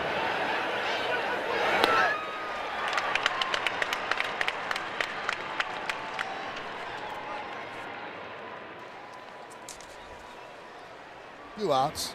Bottom of the third. Time for Built for Baseball, brought to you by T-Mobile. Uh-oh. Giancarlo Stanton. I understand John Sterling has had to change the home run call. A little confusion on the Italian translation of the original one. Giancarlo's been in a big slump, but he goes opposite field there at Yankee Stadium. Here's Mike Butcher out to talk to Matt Cook as Eric Hosmer steps up. Stan with that homer tonight. He was 4 for 38 at Yankee Stadium with 20 strikeouts. Yeah, it's getting a little ugly. They're booing him like crazy. Well, if he starts going to the opposite field where we know that short porch is in Yankee Stadium and he can hit it, with a broken bat. Compared to Miami, how about the difference there? Andrew Chafin starts to get loose in the Sanderson Ford bullpen. Matt Cook right at 80 pitches in the ball game. So far, Matt has walked 2. He's got 4 strikeouts, giving up just the 2 hits. Hosmer has grounded out twice, 0 for 2.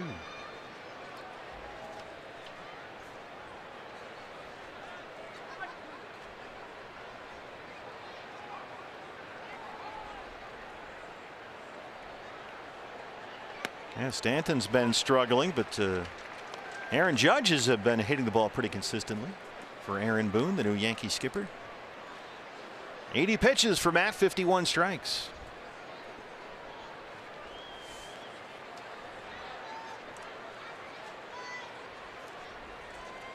Toronto ended up winning that game, though, 8-5 at Yankee Stadium.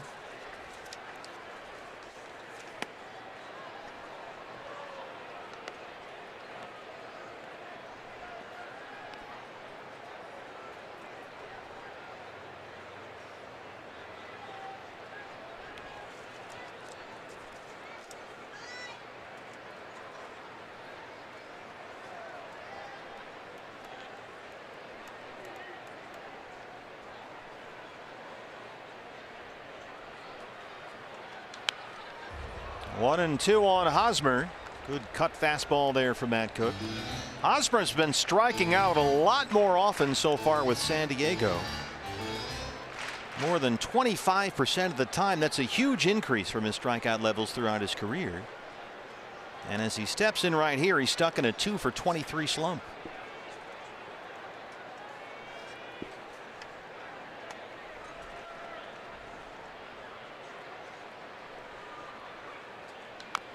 Just did get a piece of that curveball. Boy, Hosmer, that bat he's using, I don't know whether he uses that in batting practice or not. Normally guys have a batting practice bat and then their XXX game bat. That one's seen some action. It's got dings and marks all over the barrel, down near the handle, near the trademark. He might use that in batting practice. Trying to get something going. We talked about the adjustment to a new league earlier this week. Evan Longoria had mentioned it was difficult for him, watching more video on the different pitchers, trying to familiarize himself with what he was looking at. Same might be true for Hosmer. This is playable for Marrero in foul ground. 2 outs for Matt Cook. Seen Devin Marrero do that several times. On balls in foul territory, he'll go over and get underneath the ball and wave everybody off. The only person close to him was Glenn Hoffman, the third base coach, and he wasn't going to catch it. Just wants to make sure. That's a good defender. Just in case Nick is sneaking over there behind him, he waved his arms, called him off, made the play. Glenn Hoffman, another former Red Sox shortstop. Christian Villanueva 0 for 2. Leading the Padres in home runs and RBIs. He's already got 6 homers.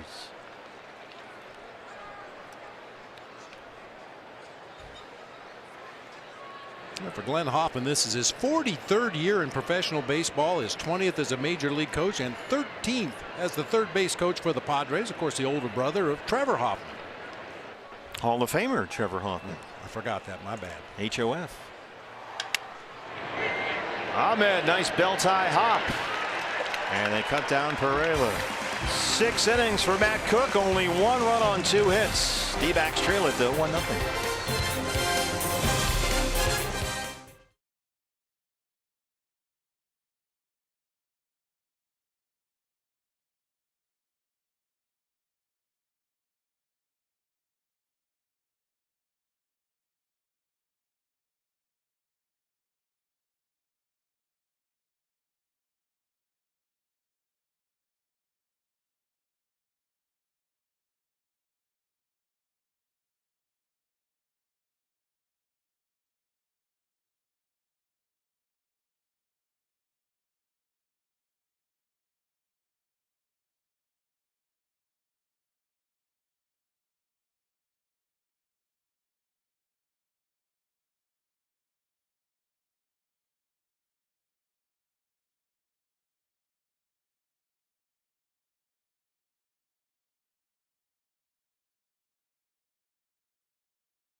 Nights brought to you by Amstel X Lite.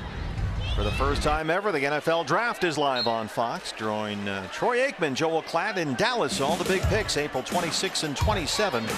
Live on Fox and the NFL Network. That's coming up next week. D-backs do not have a base hit through 5 innings against Tyson Ross. Devin Marrero will lead off here in the bottom of the 6th. The pitcher, Matt Cook, is in the on-deck circle.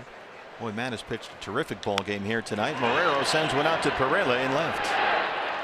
15 in a row retired by Tyson Ross. Keep in mind the Padres are the only team in the major leagues which has never thrown a no-hitter. And now they'll recall Matt Cook, and that'll end Matt's night. Padres have been around since 1969, and they've played more than 7,800 games. Never a no-hitter. Boy, Matt Cook taken down for a pinch hitter right here through no fault of his own. He pitched a gem tonight. Gave up only the 2 base hits. One was a long homer, unfortunately, and the Diamondbacks have to score. So John Ryan Murphy going to take the at bat right here. Well, John Ryan, 278, couple of home runs. He doubled and scored as a pinch hitter in the 10th inning Wednesday night against the Giants. He's really barreled up the baseball lately. It's a slider under the chin. Murphy has 5 hits this year, including 2 wall ball doubles and 2 homers.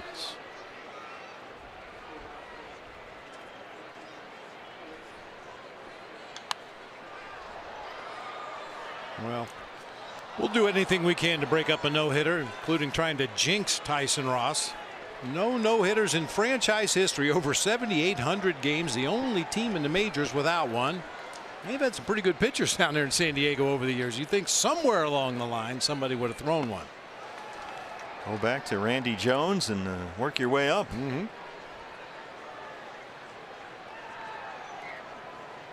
Ross so far has walked 1. That's been the only D-back base runner. Dyson in the first inning.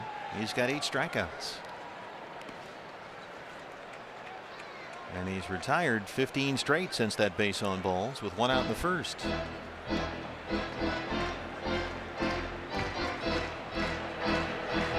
Boy, Matt Cook was terrific tonight. 1 run, 2 hits. He walked 2. He struck out 4. The trails at 1-0 on the Franchi Cordero home run, 489 feet. Third longest in this ballpark's history. And Ross rings up Murphy. That's 9 strikeouts.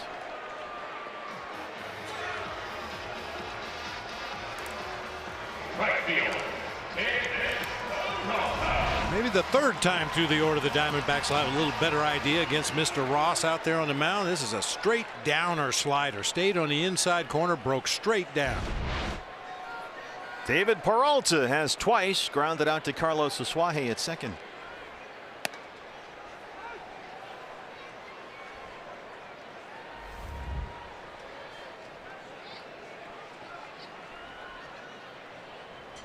I went with Peralta on beat the streak tonight. I need a hit.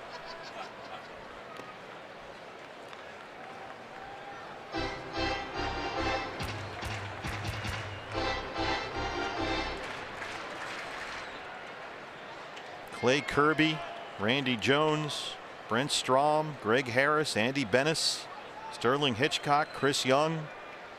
All have come close. And that ball is in the mitt of Pereira. 6 no-hit innings for Tyson Ross. He's retired 17 straight.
'20th, 2003, threw one up and in. Tino Martinez took exception. Some words were exchanged, and after a ground ball, Martinez is forced out at second base. Had some more words with Miguel as he ran by the mound, and hey, let's have a fight. Oh, the Bam Tino. Dave McKay's in there somewhere. We're in Cardinals colors. Gracie and Gonzo. Where are you? I was pushing Miguel out of there. And I Protect the pitcher. That's smart. Yeah. I had to look it up because I wondered what set Tino Martinez off, and Miguel Batista had actually retired him rather easily. I think he was 2 for 11 with a bunch of strikeouts, but I think Tino got hurt. It was a cut fastball in the low 90s, caught him right in the back. The Sheriff Andrew Chafin out for the 7th inning against Franchi Cordero, who has delivered the game's only run, a solo homer in the 4th. That was unbelievable. 489 feet. The 3rd longest home run in the history of this ballpark. And Matt Cook doesn't even want to look. I got to take a quick peek just to see how far it goes. It went far. 489, 116 miles an hour off the bat, the longest home run in the major leagues this year. And the 10th longest ever recorded by StatCast. You know, the good thing about that Miguel Batista Tino Martinez game is we won 1-0. See, that's what you remember. Yeah, the bullpen threw 4 2/3 innings of 2-hit, no-run baseball, struck out 7 Cardinals.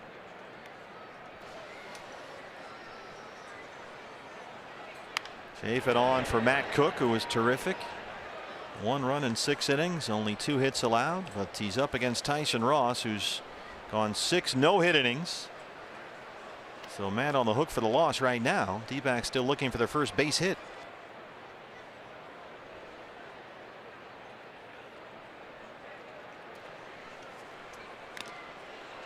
Now, what's it like in the dugout when, well, that's what it's like, I guess, when the guy's throwing a no-hitter. It's like that old Army formation, the lonely end, when the guy would stand way outside the huddle all by himself.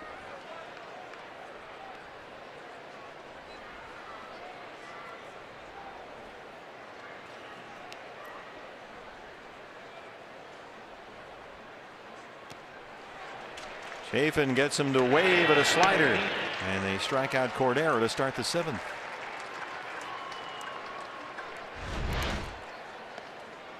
Good slider this time from Andrew Chafin. Starts it at the bottom of the zone, bounces it in the dirt. Freddie Galvis, the switch hitter, will bat right-handed now against the lefty Chafin. He has struck out flat out 0 for 2.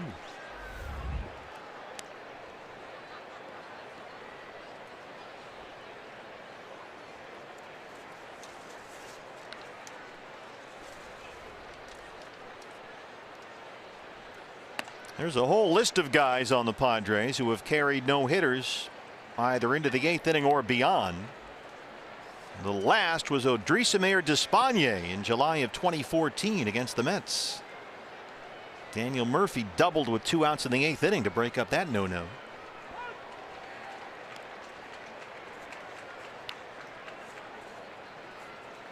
It started with Clay Kirby. He was a great pitcher in the early 70s for a couple of years. Clay Kirby, July of 1970. Some controversy there. Preston Gomez was the Padres skipper, and he pulled Kirby after 8 no-hit innings against the Mets. Jack Baldwin came on, gave up a Bud Harrelson single to start the 9th. Well, you knew that was going to happen. Well, you don't pitch to Baldwin. Everybody knows that. Bud could swing it.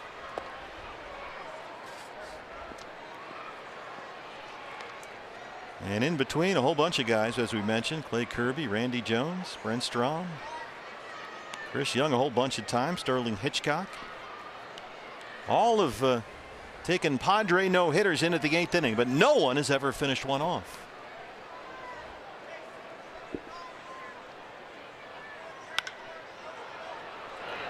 Center field for Dyson. 2 outs. What's next brought to you by CenturyLink. Game 2 of this 3-game series. The Bulls, Zach Godley out on the mound against lefty Clayton Richard, who always, it seems, gives the Diamondbacks a hard time. Yeah, for whatever reason. Seems like everybody else hits Clayton Richard okay, but the Diamondbacks have had their issues with the Padres left-hander. Really good ground ball pitcher. That's a 5:10 start. D-backs live pregame show at 4:30. And if you haven't gotten your ticket for that one yet, go to dbacks.com. Archie Bradley, audio bobblehead day here tomorrow, a 5:10 start. Carlos Asuaje has walked and grounded out. The shift is on.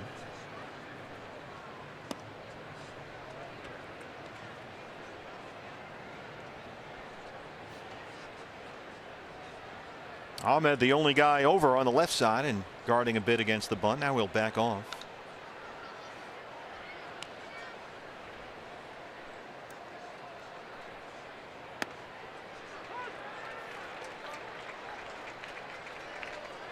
Asuaje just under 90 games with the Padres as a rookie last year. Hit .270 with 4 homers.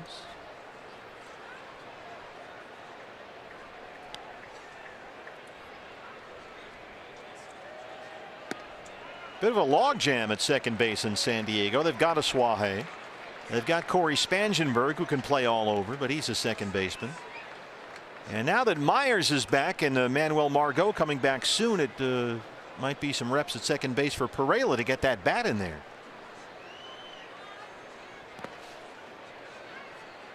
So he may get some starts at second base against lefties.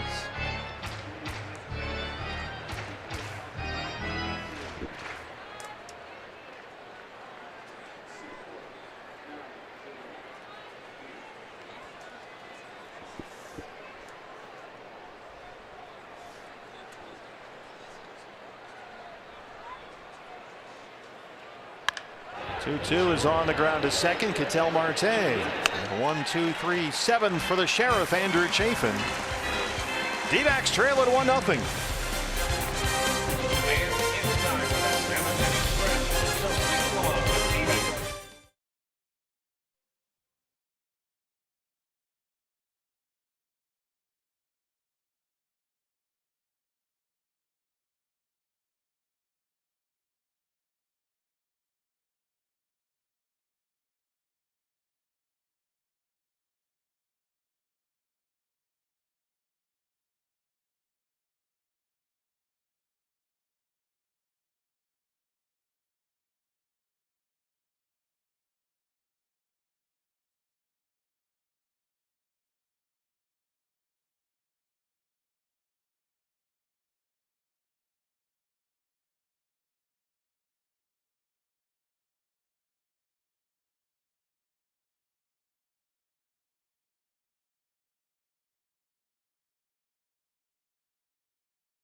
Since then, he has set down all 17 D-backs he's faced.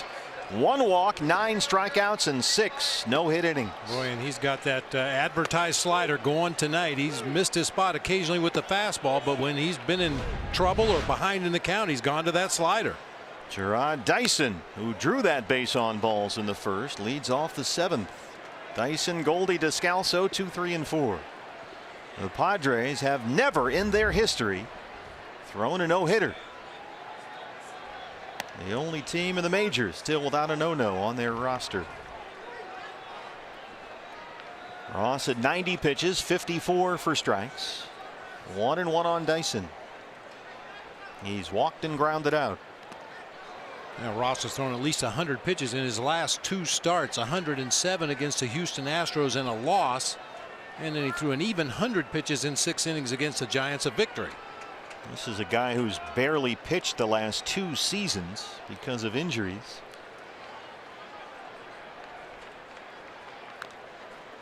2-2. So Andy Green's got to be looking at that pitch count and thinking, okay, what do we do? Bullpen is quiet.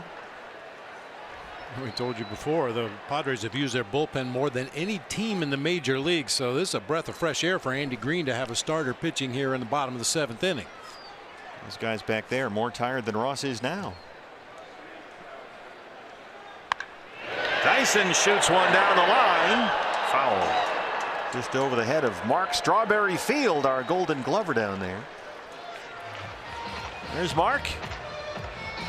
And the Hick Dog, Mark Hicks, is manning left field tonight.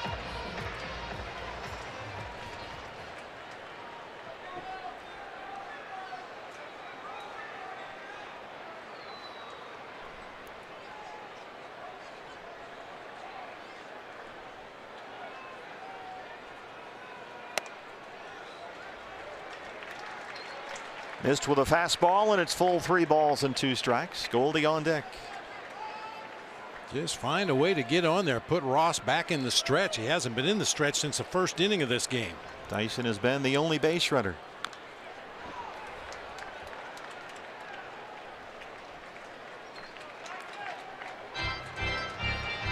Well, if you had to pick somebody to reach base in a 1-0 game, it would be Gerard Dyson. Exactly right. Fernando Salas warming up in the Sanderson Ford bullpen. Chafin just worked a 1, 2, 3, 7th. Matt Cook was terrific here. 6 innings, gave up only the 1 run. The Cordero homer in the 4th. Broken bat roller to first. Hosmer is there. He's retired 18 in a row. Goldie has struck out twice.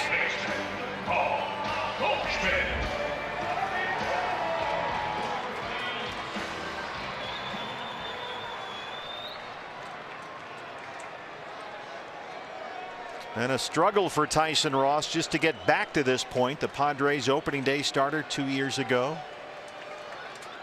An injury that wiped out an entire season after that opening day start. Surgery. Picked up by the Rangers and released. He was saying this spring that while he was going through it, it seemed an awfully long time. But now that he's back and back as a Padre, it seems like just yesterday he was in San Diego pitching really well. And tonight certainly a return to form. All those difficulties he's been through the last 2 years, just in a blink of an eye, all behind him now, and he feels like he's right back to where he used to be. Certainly looks to be.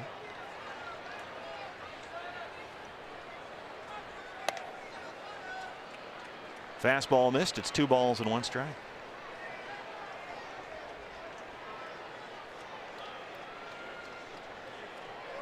Two years ago, Tyson Ross, thoracic outlet surgery. Missed the entire season. That delayed his start to last year. Once he signed on with Texas, didn't pitch until June last year. And then was right back on the DL, had a blister problem, and was eventually released by the Rangers in September. Brought back by the Padres this spring in a minor league deal. And now here he is trying to throw the first no-hitter in their history. 3-1 to Goldie. There's the strike. It's full.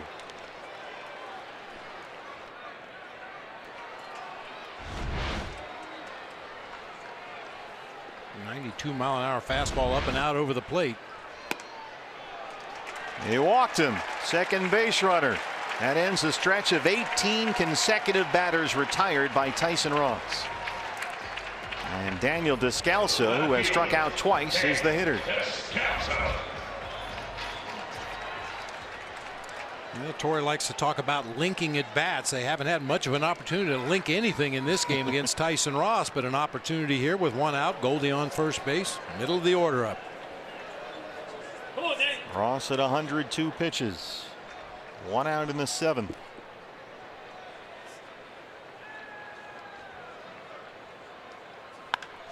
Descalso hits a fly ball right field. Myers at the track. Goldie at first. He will stay there.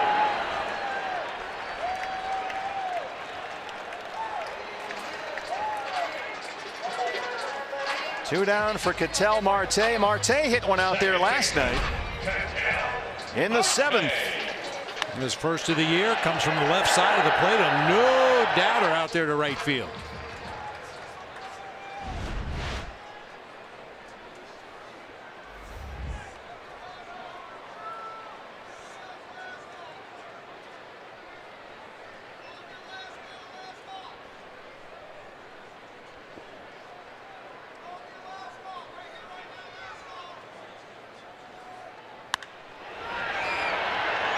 Cordero in center. Tyson Ross 6 outs away from the first no-hitter in Padres history.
Reminder, tomorrow our D-backs Spanish broadcast is back. Fox Sports Arizona Plus. Oscar Soria, Rodrigo Lopez, thumbs up, Rodrigo. D-backs and Padres, 5 o'clock. It's presented by your Valley Honda dealer, streaming live on Fox Sports Go. A reminder to find the Plus channel listing of the 25-game schedule of our Spanish broadcast. Visit foxsportsarizona.com. Fernando Salas on to work the 8th. He's been really good. 8 appearances, a 1.54 ERA. Austin Hedges, the Padres catcher, will lead it off, and Tyson Ross is out in the on-deck circle.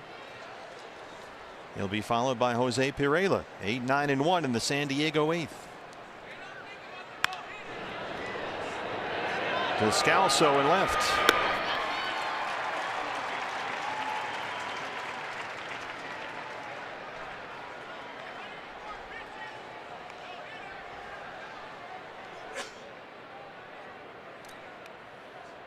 Pitcher, Tyson Ross. So here is Tyson Ross. He's grounded out, struck out, 0 for 2.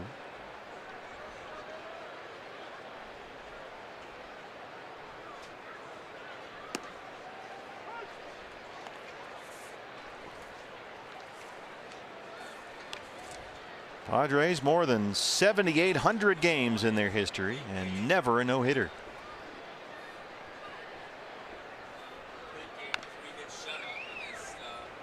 Ross right now will start the bottom half of this inning at 104 pitches for the ball game. He has walked 2. He's got 9 strikeouts. Andy Green, the skipper.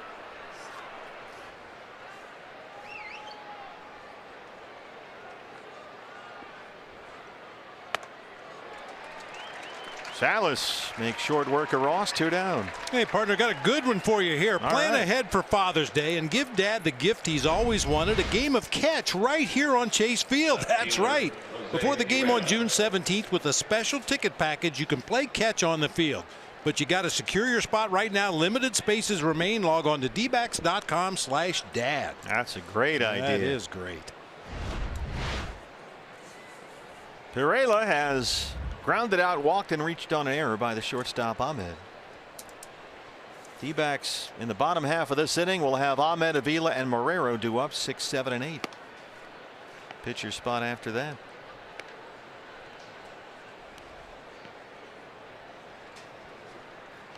Mike Fetters, the bullpen coach, on the phone. Matt Cook went 6 in his start. Gave up only 2 hits. Chafin worked a 1-2-3 7th, and now it's Salas in the 8th.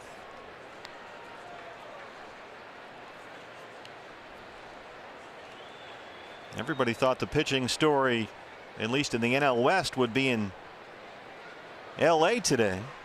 Scherzer and Kershaw. But it turns out it's right here at Chase Field. Tyson Ross trying to get the Padres' first ever no-hitter. Right now the Nationals lead in Los Angeles 3-0. Max Scherzer versus Clayton Kershaw. They're in the 6th inning.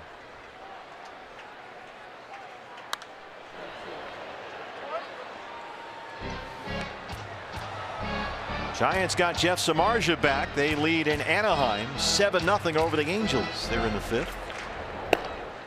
Jorge De La Rosa starts to get loose. Takes Jorge a while to warm up. Longtime starting pitcher, so it looks like maybe he'll get the 9th.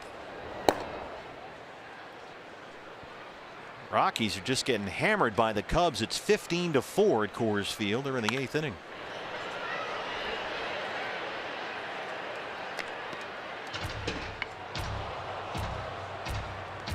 But here it's 1-0 Padres. Only 2 hits in the ball game.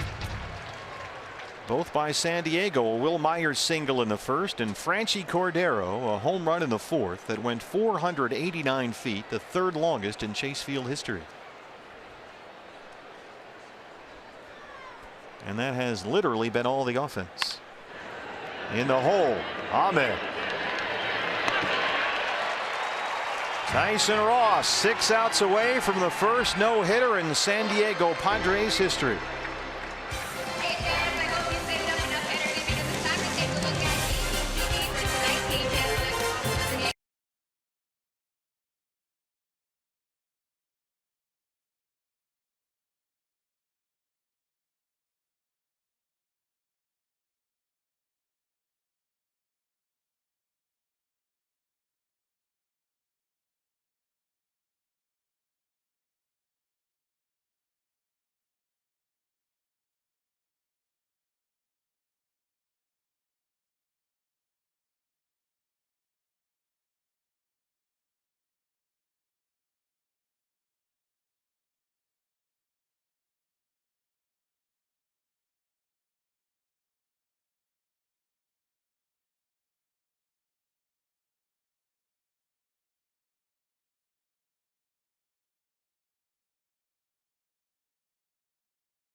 Edinson Volquez, a no-no, a blank the D-backs. That one's on you and Governor and Candy. I didn't make that trip. And look what happened. So thanks a lot. Tyson Ross starts the 8th inning with a no-hitter. He's at 105 pitches. Nick Ahmed, Alex Avila, Devin Marrero due up 6, 7, and 8 in the D-backs 8th. Ross has walked 2. He's got 9 strikeouts. Now he had 2 strikeouts in each of the first 4 innings. But since the end of that 4th inning, he's only punched out 1 guy, and that was John Ryan Murphy, a pinch hitter. 8 of the 9 strikeouts have come on that slider. We anticipated he was going to use it a lot. He's thrown 55 sliders starting this inning of his 104 pitches. But we've seen some more, at least more consistent contact the last 3 innings. A lot of fly ball outs. 1 and 2 on the D-backs shortstop. Keeping an eye on that pitch count. Remember, Ross has missed most of the last 2 years with injuries. He's at 108 right now. His career high is 120 pitches. That was a 3-hit shutout against the Reds in July of 2014, so nearly 4 years ago. And there is action in the Padre bullpen. Craig Stammen.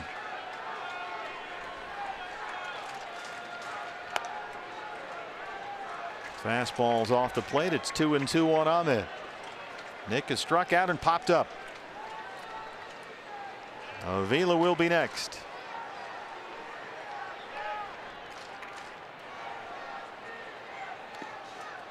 Spiked his slider and it's full.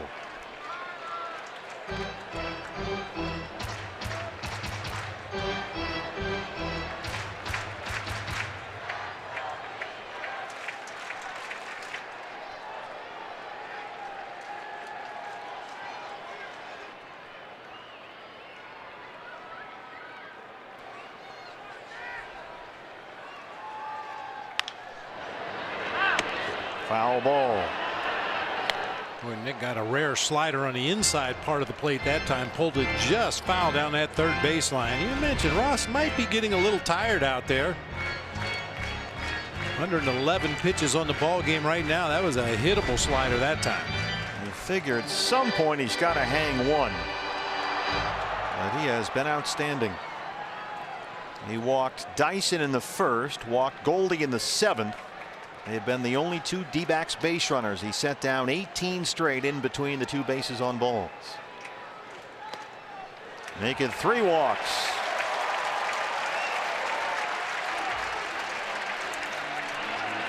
And seriously, how hard a decision is this for Andy Green? Oh, it's really hard. I mean, in one respect, because of what Tyson Ross has gone through, I'm sure he's going to give him every opportunity to finish this ball game. But then the other side of the coin is you got a lot of baseball left this summer, and Tyson Ross is going to be a big part of this pitching staff, and the last thing you want to do is extend him to the point of possible injury. All right, well, this came up earlier this week with Patrick Corbin. You got a no-hitter going late, and there is a shift on against a left-hand batter, Alex Avila. 3 defenders on the right side. Galvis, the shortstop, all by himself midway between 2nd and 3rd. Alex has struck out, flied out 0 for 2.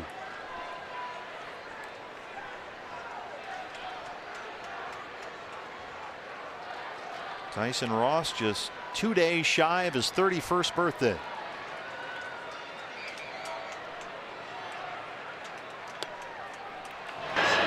Hedges likes to show off that arm. Ahmed is back safely.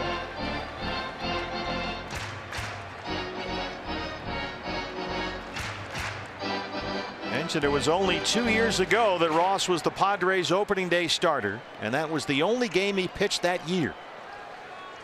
Went right on the DL afterward with shoulder trouble, missed the entire season, had thoracic outlet surgery that October. And that slowed his availability for the following season last year once he signed with the Texas Rangers. Didn't make it back until June. Didn't really pitch well, developed blister trouble, and the Rangers let him go in September. He showed up in Peoria this spring on a minor league deal and won a rotation spot. And now he's trying to hang on to what would be the first no-hitter in Padres history. Marrero on deck. He walked Ahmed, now behind on Alex Avila. 2 balls and no strikes. Oh my. Jim Reynolds.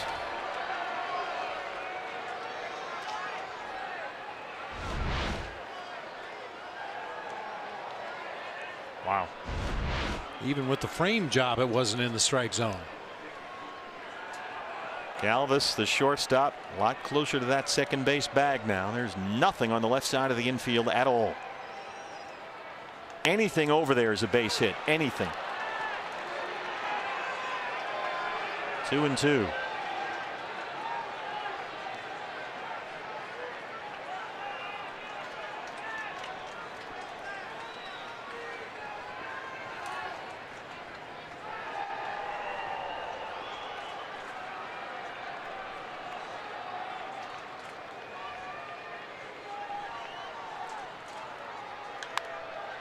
Foul behind Dave McKay at first.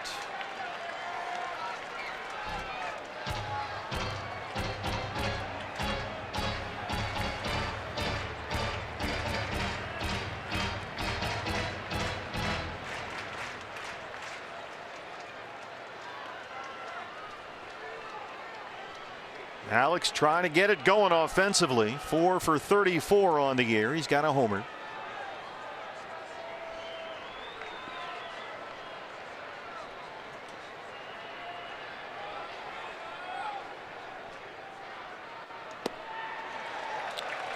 Really having trouble locating now. It's full 3-2.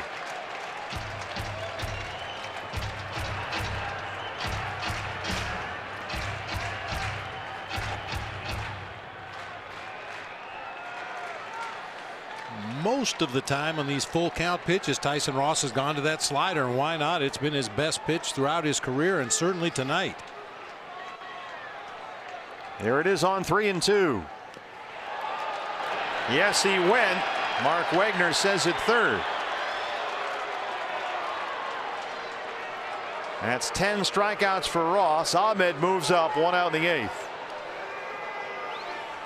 It serves a purpose of a sacrifice bunt. That slider in the dirt.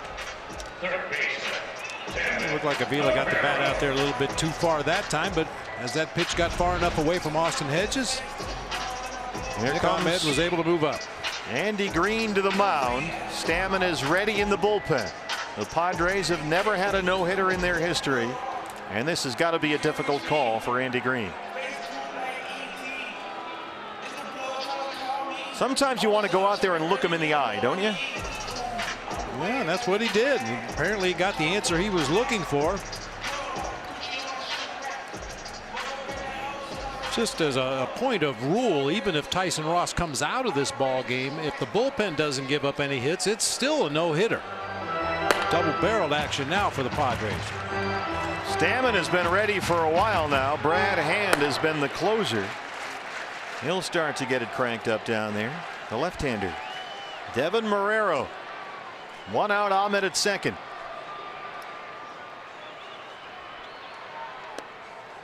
Marrero was struck out and lined out to left. He's 0 for 2. 120 pitches.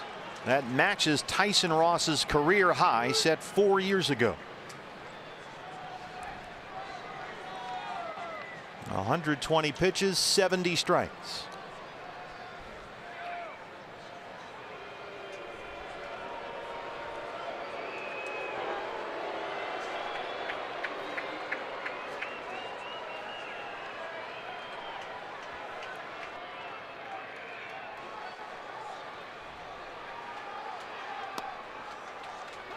Fastball's in there, and it's 1-1.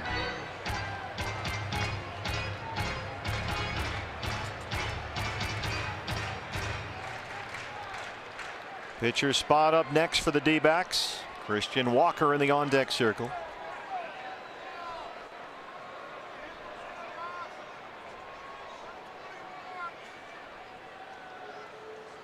Ahmed takes off for third. No throw from Hedges. The ball's in the dirt.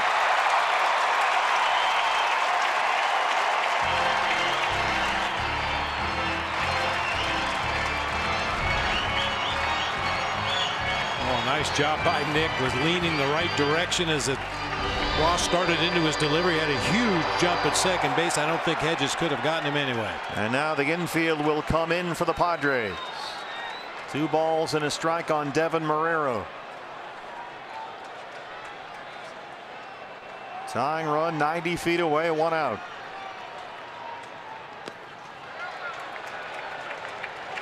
Well, he's hanging on by a thread out there. Yeah, he really is. And Austin Hedges doing the same thing behind the plate right now. Ross spraying it around pretty good. Hedges has really been challenged here in this inning. He's gone to 3 ball counts on each of the first 3 batters in this inning. And Andy Green counting every pitch, with Ross now over his career high. A right-hander and a left-hander ready in the Padre pen. 3-1 on Marrero with Ahmed at third.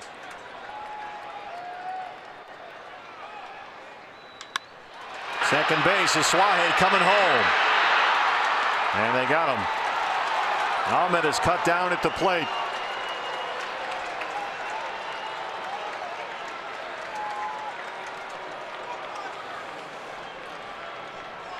That's a contact play. Unfortunately, the ball hit right at the Padres second baseman. If he can move a few more steps to his left, maybe Nick could sneak around this tag at home plate, but just hit right at the second baseman. Christian Walker will be the hitter. Ross has already thrown 20 pitches in this inning. He's at 124 for the game. Christian Walker, the right-hand batter. 6 plate appearances, all as a pinch hitter. 3 career home runs.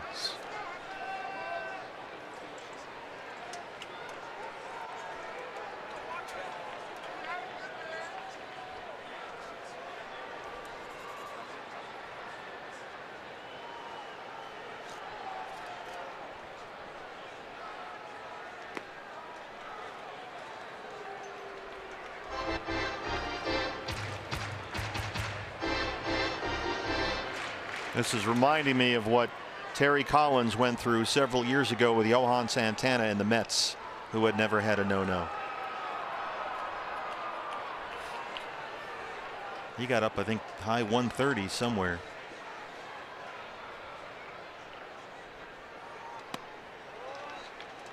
Fastball missed. 2-0 on Christian Walker. Christian, as a pinch hitter this year, has popped up, walked, and struck out 4 times.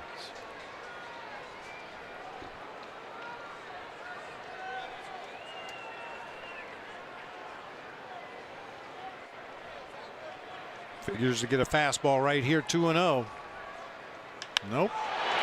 Center field, Cordero backing up, and it's over his head. Here comes Marrero. He will score, and we're tied at 1.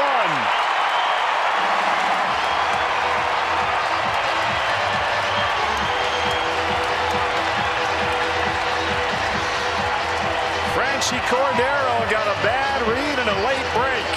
And there's the game's first hit for the D-backs.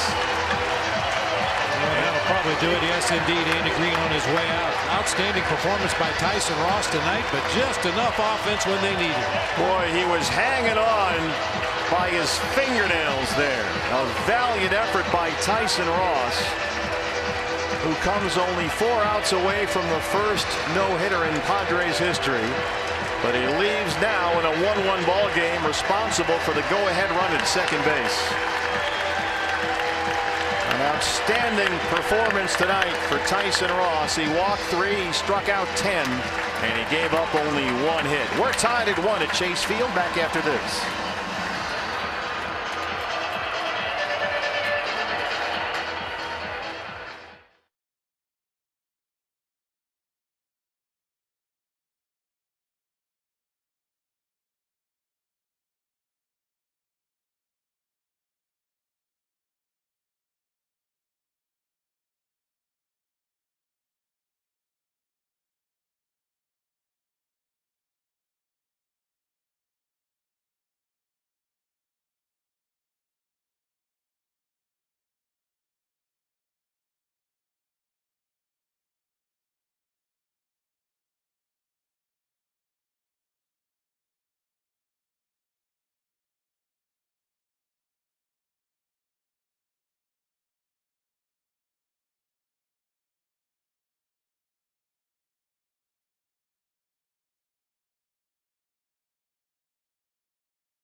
bidding for a no-hitter, and Christian Walker, the pinch hitter, breaks it up with a double over the head of center fielder Franchy Cordero. And now Ross is on the hook for the go-ahead run at second. And the batter is David Peralta, facing left-hander Brad Hand, the Padre closer.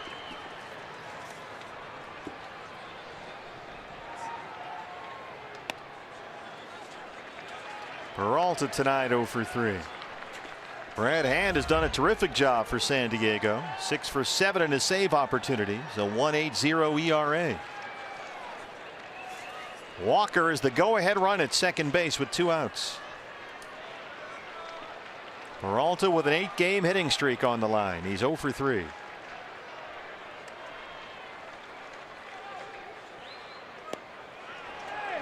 He didn't go, Mark Wegner. 2-0. Dyson is the on-deck hitter. 7,834 games in Padre history. And now you can make it 7-8-3-5 and never a no-no.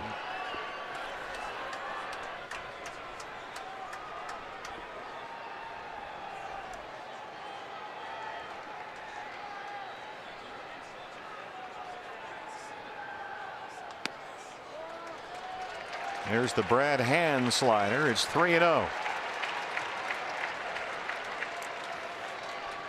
I mean, this is a percentage move for Andy Green. Once the no-hitter is gone, bring in a lefty to face Peralta and Dyson here at the top of the order. But David Peralta's handled lefties really well this year, hitting .296 against left-handed pitching.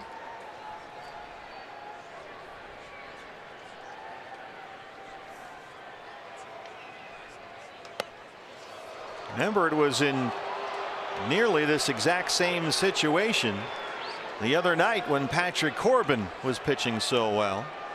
Peralta came up, 2 outs, 8th inning, and delivered a single that scored Dyson, who had walked off Tony Watson, the left-hander, and that was the game's only run.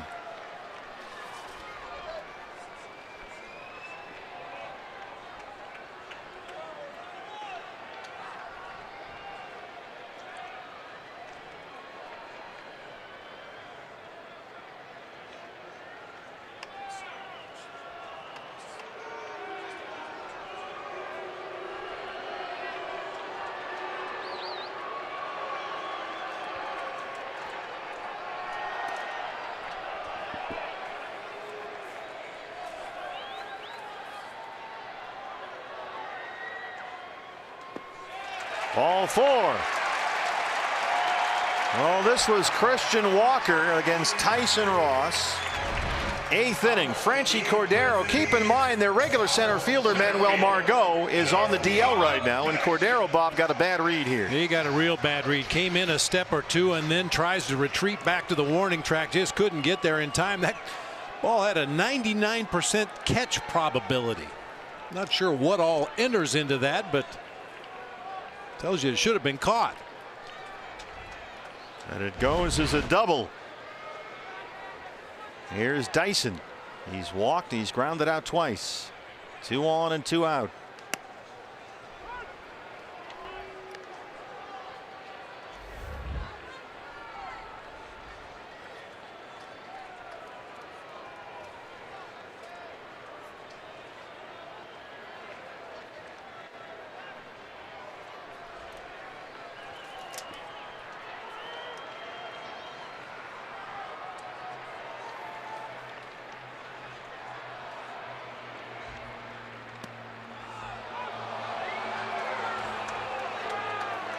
Oh, and 2. Look, that breaking ball dipped just off the outside corner right there.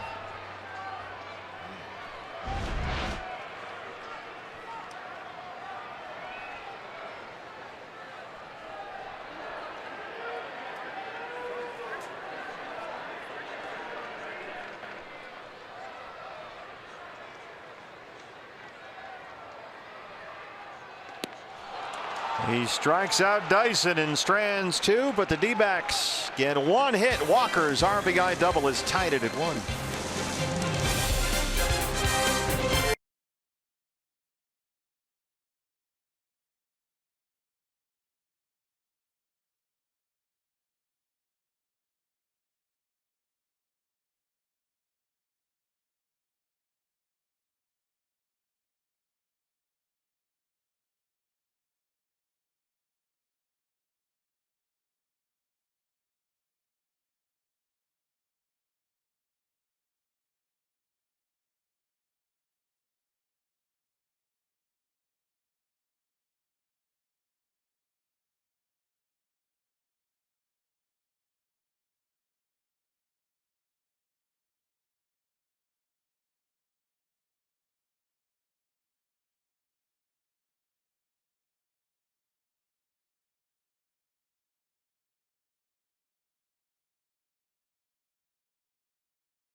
every series this year.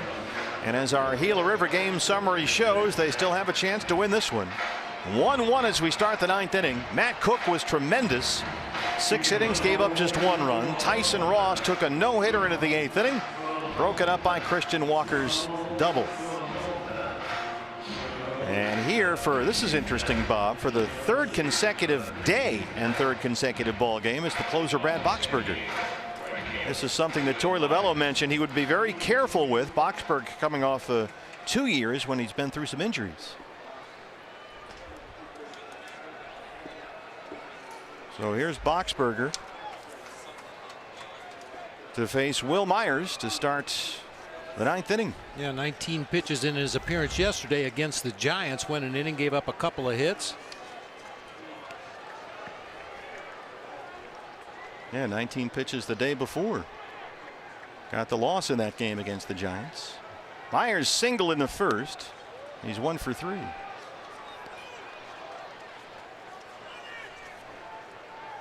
When if Boxberger's on top of his game, watch how many pitches are either right on the edges of the strike zone or just off the strike zone.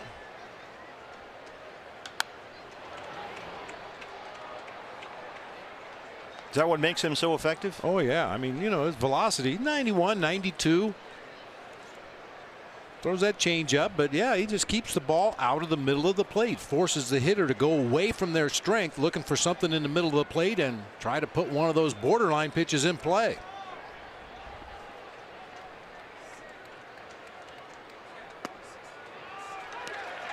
Fastball is in there. 1-2 on Myers, just activated off the DL before the game today. He's only played in 3 games all year prior to tonight. He's been out with a nerve problem in his right arm.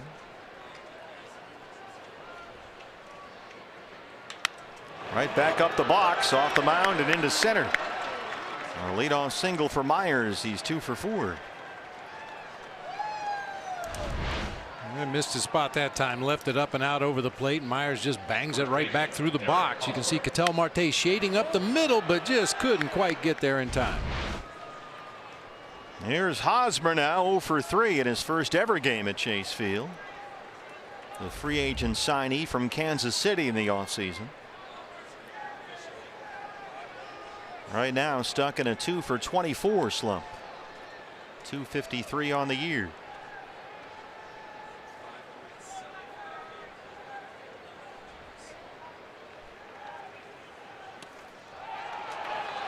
Myers takes off as that one rolls to the backstop.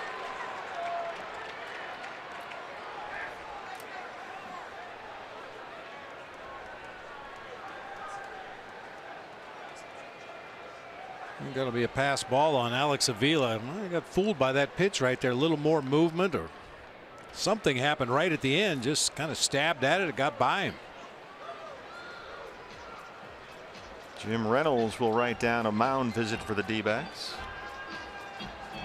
Padres now have the go-ahead run at second with nobody out. A 1-0 count on Hosmer.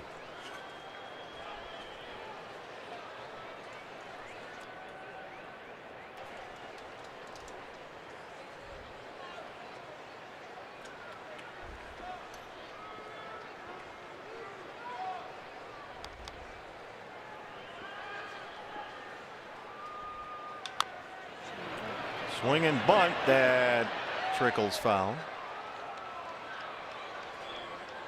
That's a big 90 feet right there. Myers runs very well. It won't take much to get him home from second.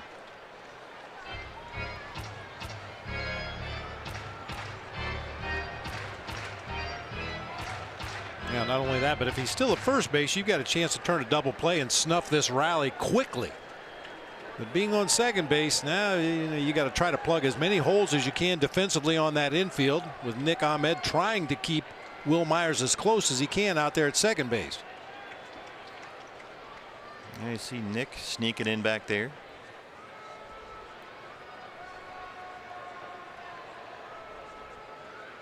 A ball and a strike to Eric Hosmer.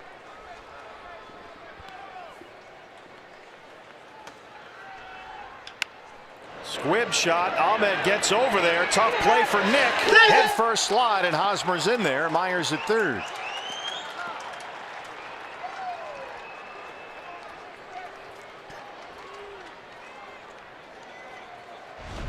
A little cue shot off the end of the bat. Nick rounds it off.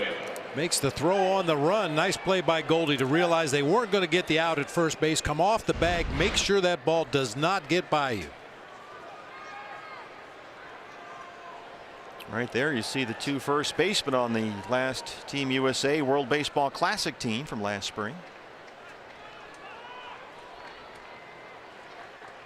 So they're on the corners, no outs, and here is Christian Villanueva, who leads the Padres in home runs and RBIs. He's 0 for 3 tonight.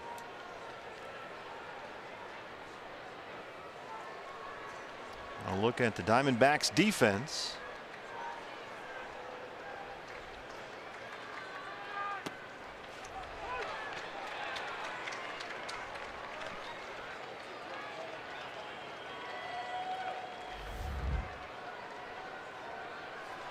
You see that there's a young man behind home plate. Yeah, he's going to have a seat now. He was tossing that ball up and down. That had to be a little bit distracting for the defenders. That one got Avila maybe on the backswing. Jim Reynolds is going to give him a minute to gather himself back there. Listen to the contact on the backswing. Oh, right on top of the helmet. Man. Well, Boxberger could really use a strikeout right here.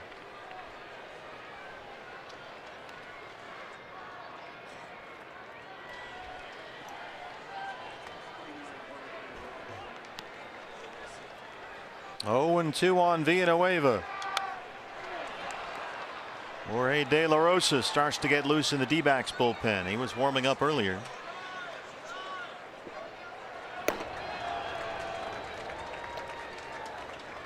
Left-hand batter Franchi Cordero is the on-deck hitter.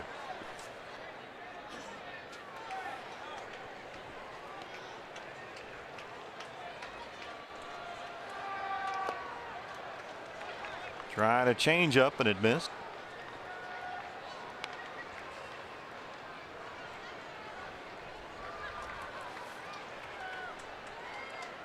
Cordero is a guy who's got a ton of swing and miss despite the long home run he hit back in the 4th inning. Myers is at third, Hosmer at first, and nobody out.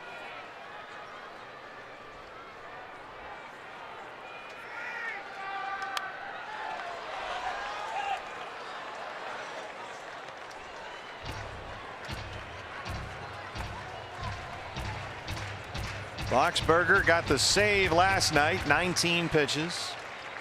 Got the loss 2 nights ago, again through 19 pitches. Working for the 3rd consecutive day.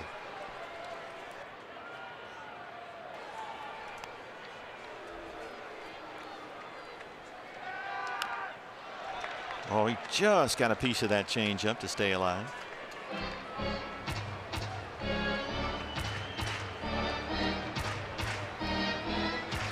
The Brain Trust, Mike Butcher, the pitching coach on the right, Jerry Nair, the bench coach in the middle, and the skipper, Torey Lovello, on the left.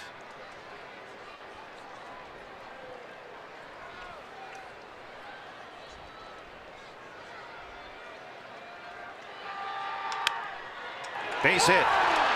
Myers will score, and it's 2-1 San Diego. Christian Villanueva. 3 straight singles against Boxberger start the Padre ninth. That's one of the dangers about drawing your infield in for the play at home plate. It really cuts down on any range you might have, and the ball just snuck through the left side. Wasn't hit particularly hard, but hit in a good spot for Villanueva. Sneaks through into left field for an RBI hit. Torey Lovello is going to go get Boxberger now and go to the left-hander De La Rosa, with the left hand hitting Cordero coming up. We'll take a break. D-backs trail at 2-1.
4th through the 6th.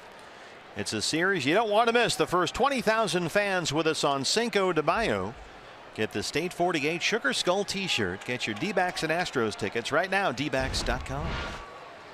A left-hander Jorge De La Rosa on to face Franchi Cordero. Astros beat up on the White Sox today, 10-0 in Chicago. Hosmer at second, Villanueva at first. Cordero gets the bunt down. De La Rosa has to try to get one. Cordero can really run, and he moves the runners along.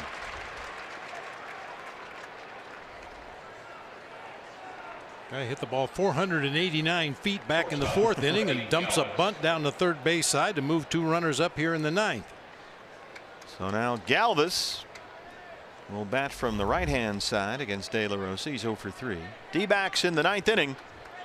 We'll have 3, 4, and 5 due up. Goldschmidt, Descalso, and Marte.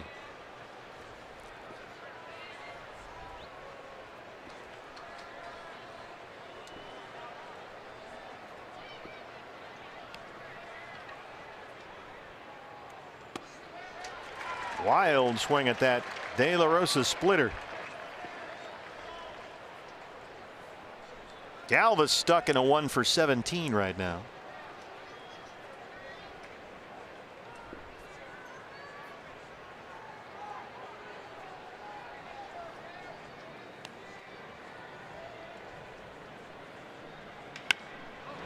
Ahmed, it's off the glove. Hosmer is home. Villanueva at third. Well, we saw that happen to Nick back in the 6th inning on a ball that Pirela hit. And it's 3-1 San Diego. That's really about the only choice Nick had. Slowly hit ball on high hops out there to the left side of the infield. Just try to charge it and smother it on the small hop. He was probably going to come home if he makes this play successfully. But just hit off the heel of the glove once again. Gets through into left field. Emergency swing that time by Galvis. It's another Padre on the plate.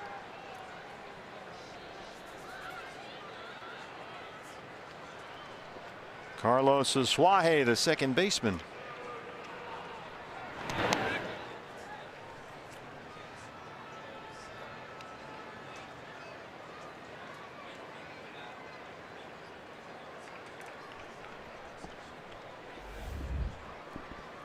Suaje has walked and grounded out to second twice. 0 for 2.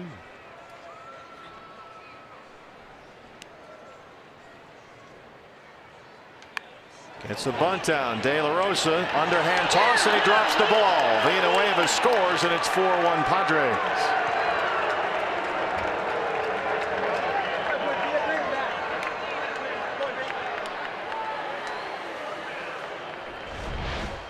Looked like they had enough time to get the out at home plate. This is a safety squeeze. The runner from third was not breaking immediately, and Jorge just lost the handle on the baseball right there. Looked like they had a real play on Villanueva at home plate, but right there, got away.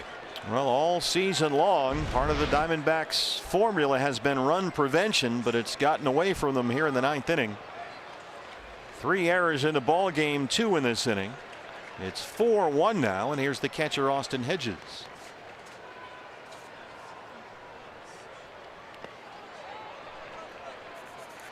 You know, this season coming into play tonight, the Diamondbacks had allowed the fewest runs per game at 3.11. The league average was 4.35. Their defensive efficiency, balls that were put into play and turned into outs, 73% of the time for the Diamondbacks. League average is 69. Coming into play tonight, they had the fewest errors in the major leagues, but it's been a rough night defensively.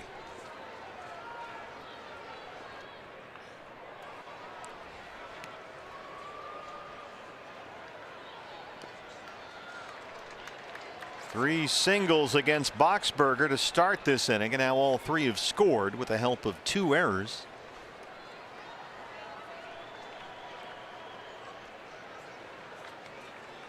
D-backs in danger of losing the first game in a series for the first time all year.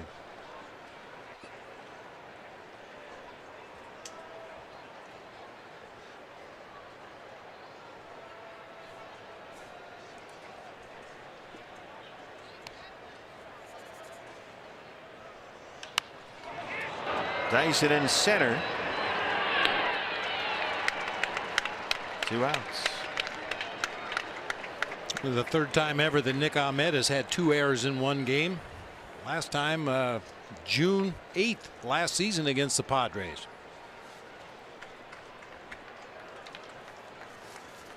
Well, the Padres closer Brad Hand was the pitcher who walked Peralta, then struck out Dyson to end the bottom of the 8th. So his spot is due up, and since he's the closer, they figure 3 runs is enough. Let him hit here and then get the final 3 outs. Brad Hand.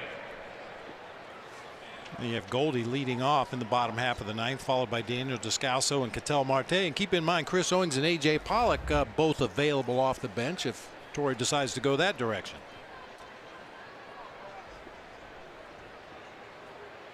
Two on and 2 out. 3 runs are in. D-backs have had more errors in this inning than they've had hits in the game.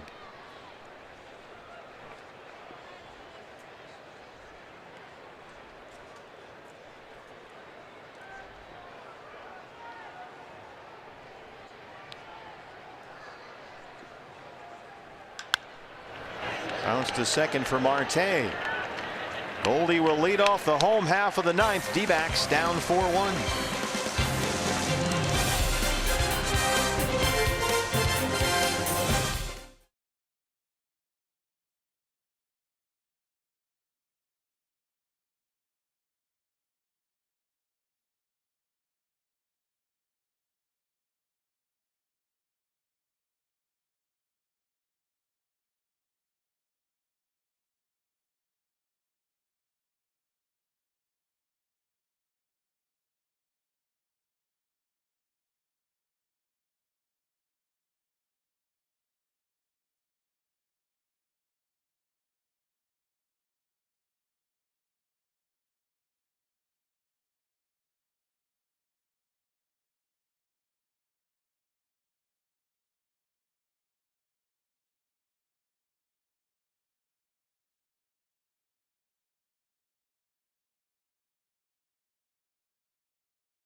Eighth inning, Christian Walker, our Chaz Roberts air conditioning and plumbing cool play of the game.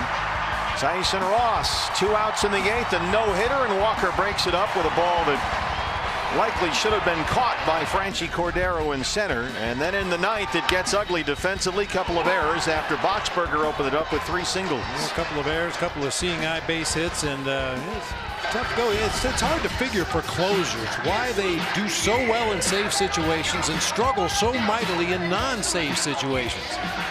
That was the story with Brad, of course, a couple of nights ago against the Giants when he came on in the 10th in a tie game. Gave up a single to McCutchen and then the Belt homer. D-backs lost it 4-3.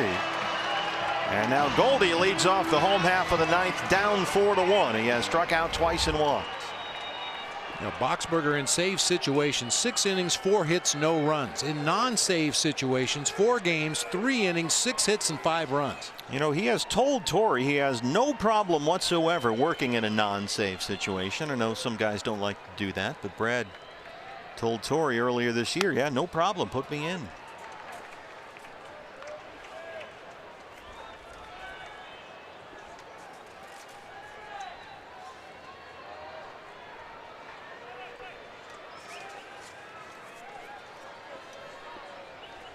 So Brad Hand looking for the 4-out save. He's already got 6 saves on the year. This is a guy that's been a really good pitcher in this division for a long time. His career ERA versus the National League West is 2.55. An all-star in the National League last year.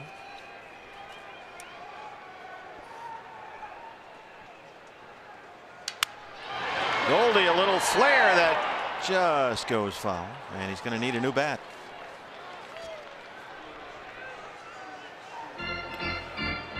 Dodgers are trailing at home against the Nationals 4-1. That was Max Scherzer versus Clayton Kershaw. Washington leads at 4-1 in the 7th. Giants with Jeff Samardzija back today, leading the Angels in Anaheim 7-0. They're in the 8th. Colorado got clobbered at home by the Cubs. They lost 16-5 at Coors Field.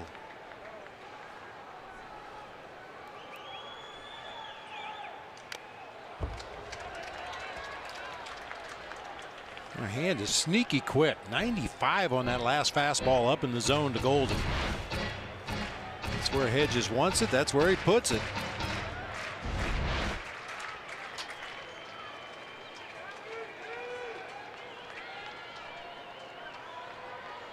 He's a good strikeout pitcher.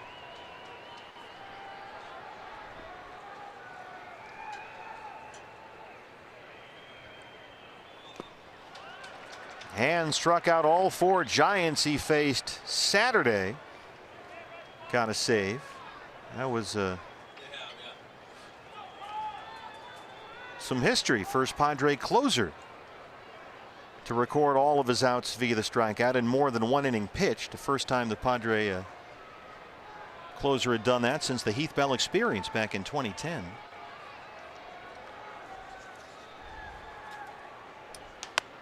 Remember those days? Mm-hmm. Oh yeah. It was an experience. That's for sure. Descalso, the cleanup man, tonight on deck.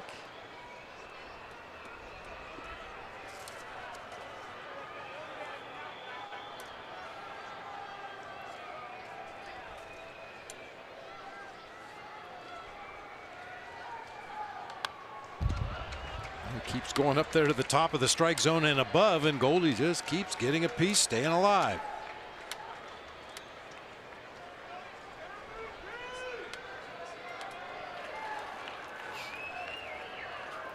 Andy Green's ball club opening up a 6-game road trip, 3 in Phoenix and then 3 at Coors Field against the Rockies. They were off yesterday. 2-2. Try to slide her away, couldn't sneak it through the back door, and it's full. 3 balls and 2 strikes.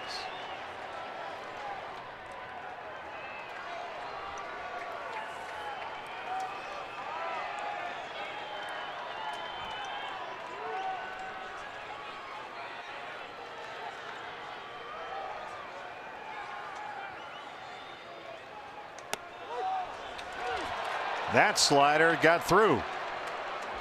Second strikeout for Hand. 3rd time tonight that Goldie's punched out. Left fielder, Daniel Descalso. That slider actually up at the top of the zone that time for Goldie. He just couldn't pull the trigger. Descalso 0 for 3. Todd Walsh, Mark Gray standing by. D-backs live postgame show follows our ball game.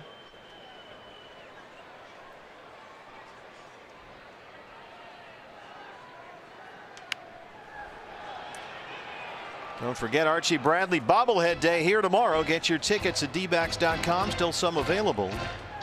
The Bulls, Zach Godley on the mound against lefty Clayton Richard. That's a 5-10 start. D-backs live pregame show at 4:30. Zach Godley looking for a bounce back outing. Had a rough one at Dodger Stadium. Just couldn't command anything.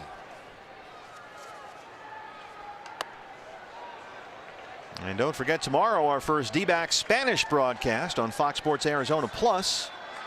Oscar and Rodrigo will have the call for you. That's brought to you by your Valley Honda dealers. You can stream it live on Fox Sports Go. Find your Plus channel at foxsportsarizona.com. 0-2 on Descalso. Fastball up.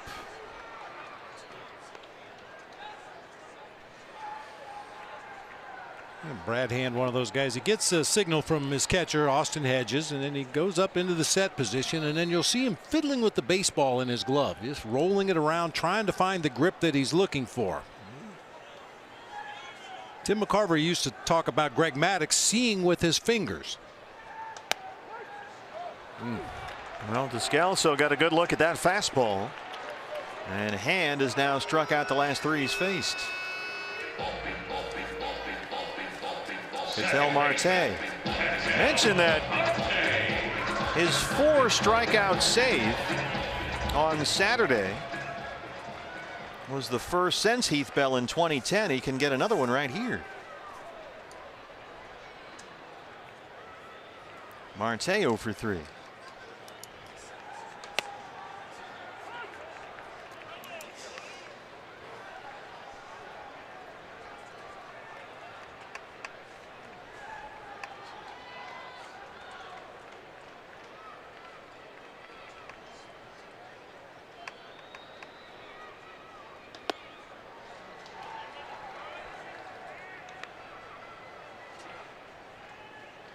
So a tough night for the top of the National League West. D-backs on the verge of a loss here. Rockies got beat up by the Cubs. Dodgers are losing to the Nationals. Giants looks like they're going to win in Anaheim, and the Padres 1 out away here.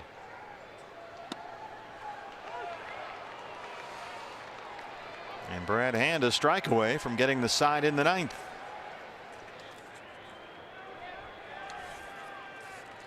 Well, the Padres this season were 5-0 when scoring first in a ball game, 2-11 when their opponents score first.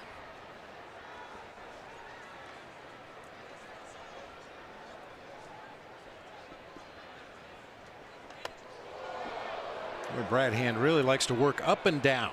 We talked about it before. Some pitchers are in and out. Brad Hand loves to go up there above the top of the strike zone with that mid-90s fastball, change the hitter's eye level, and then many times come right back with that hard slider down and in.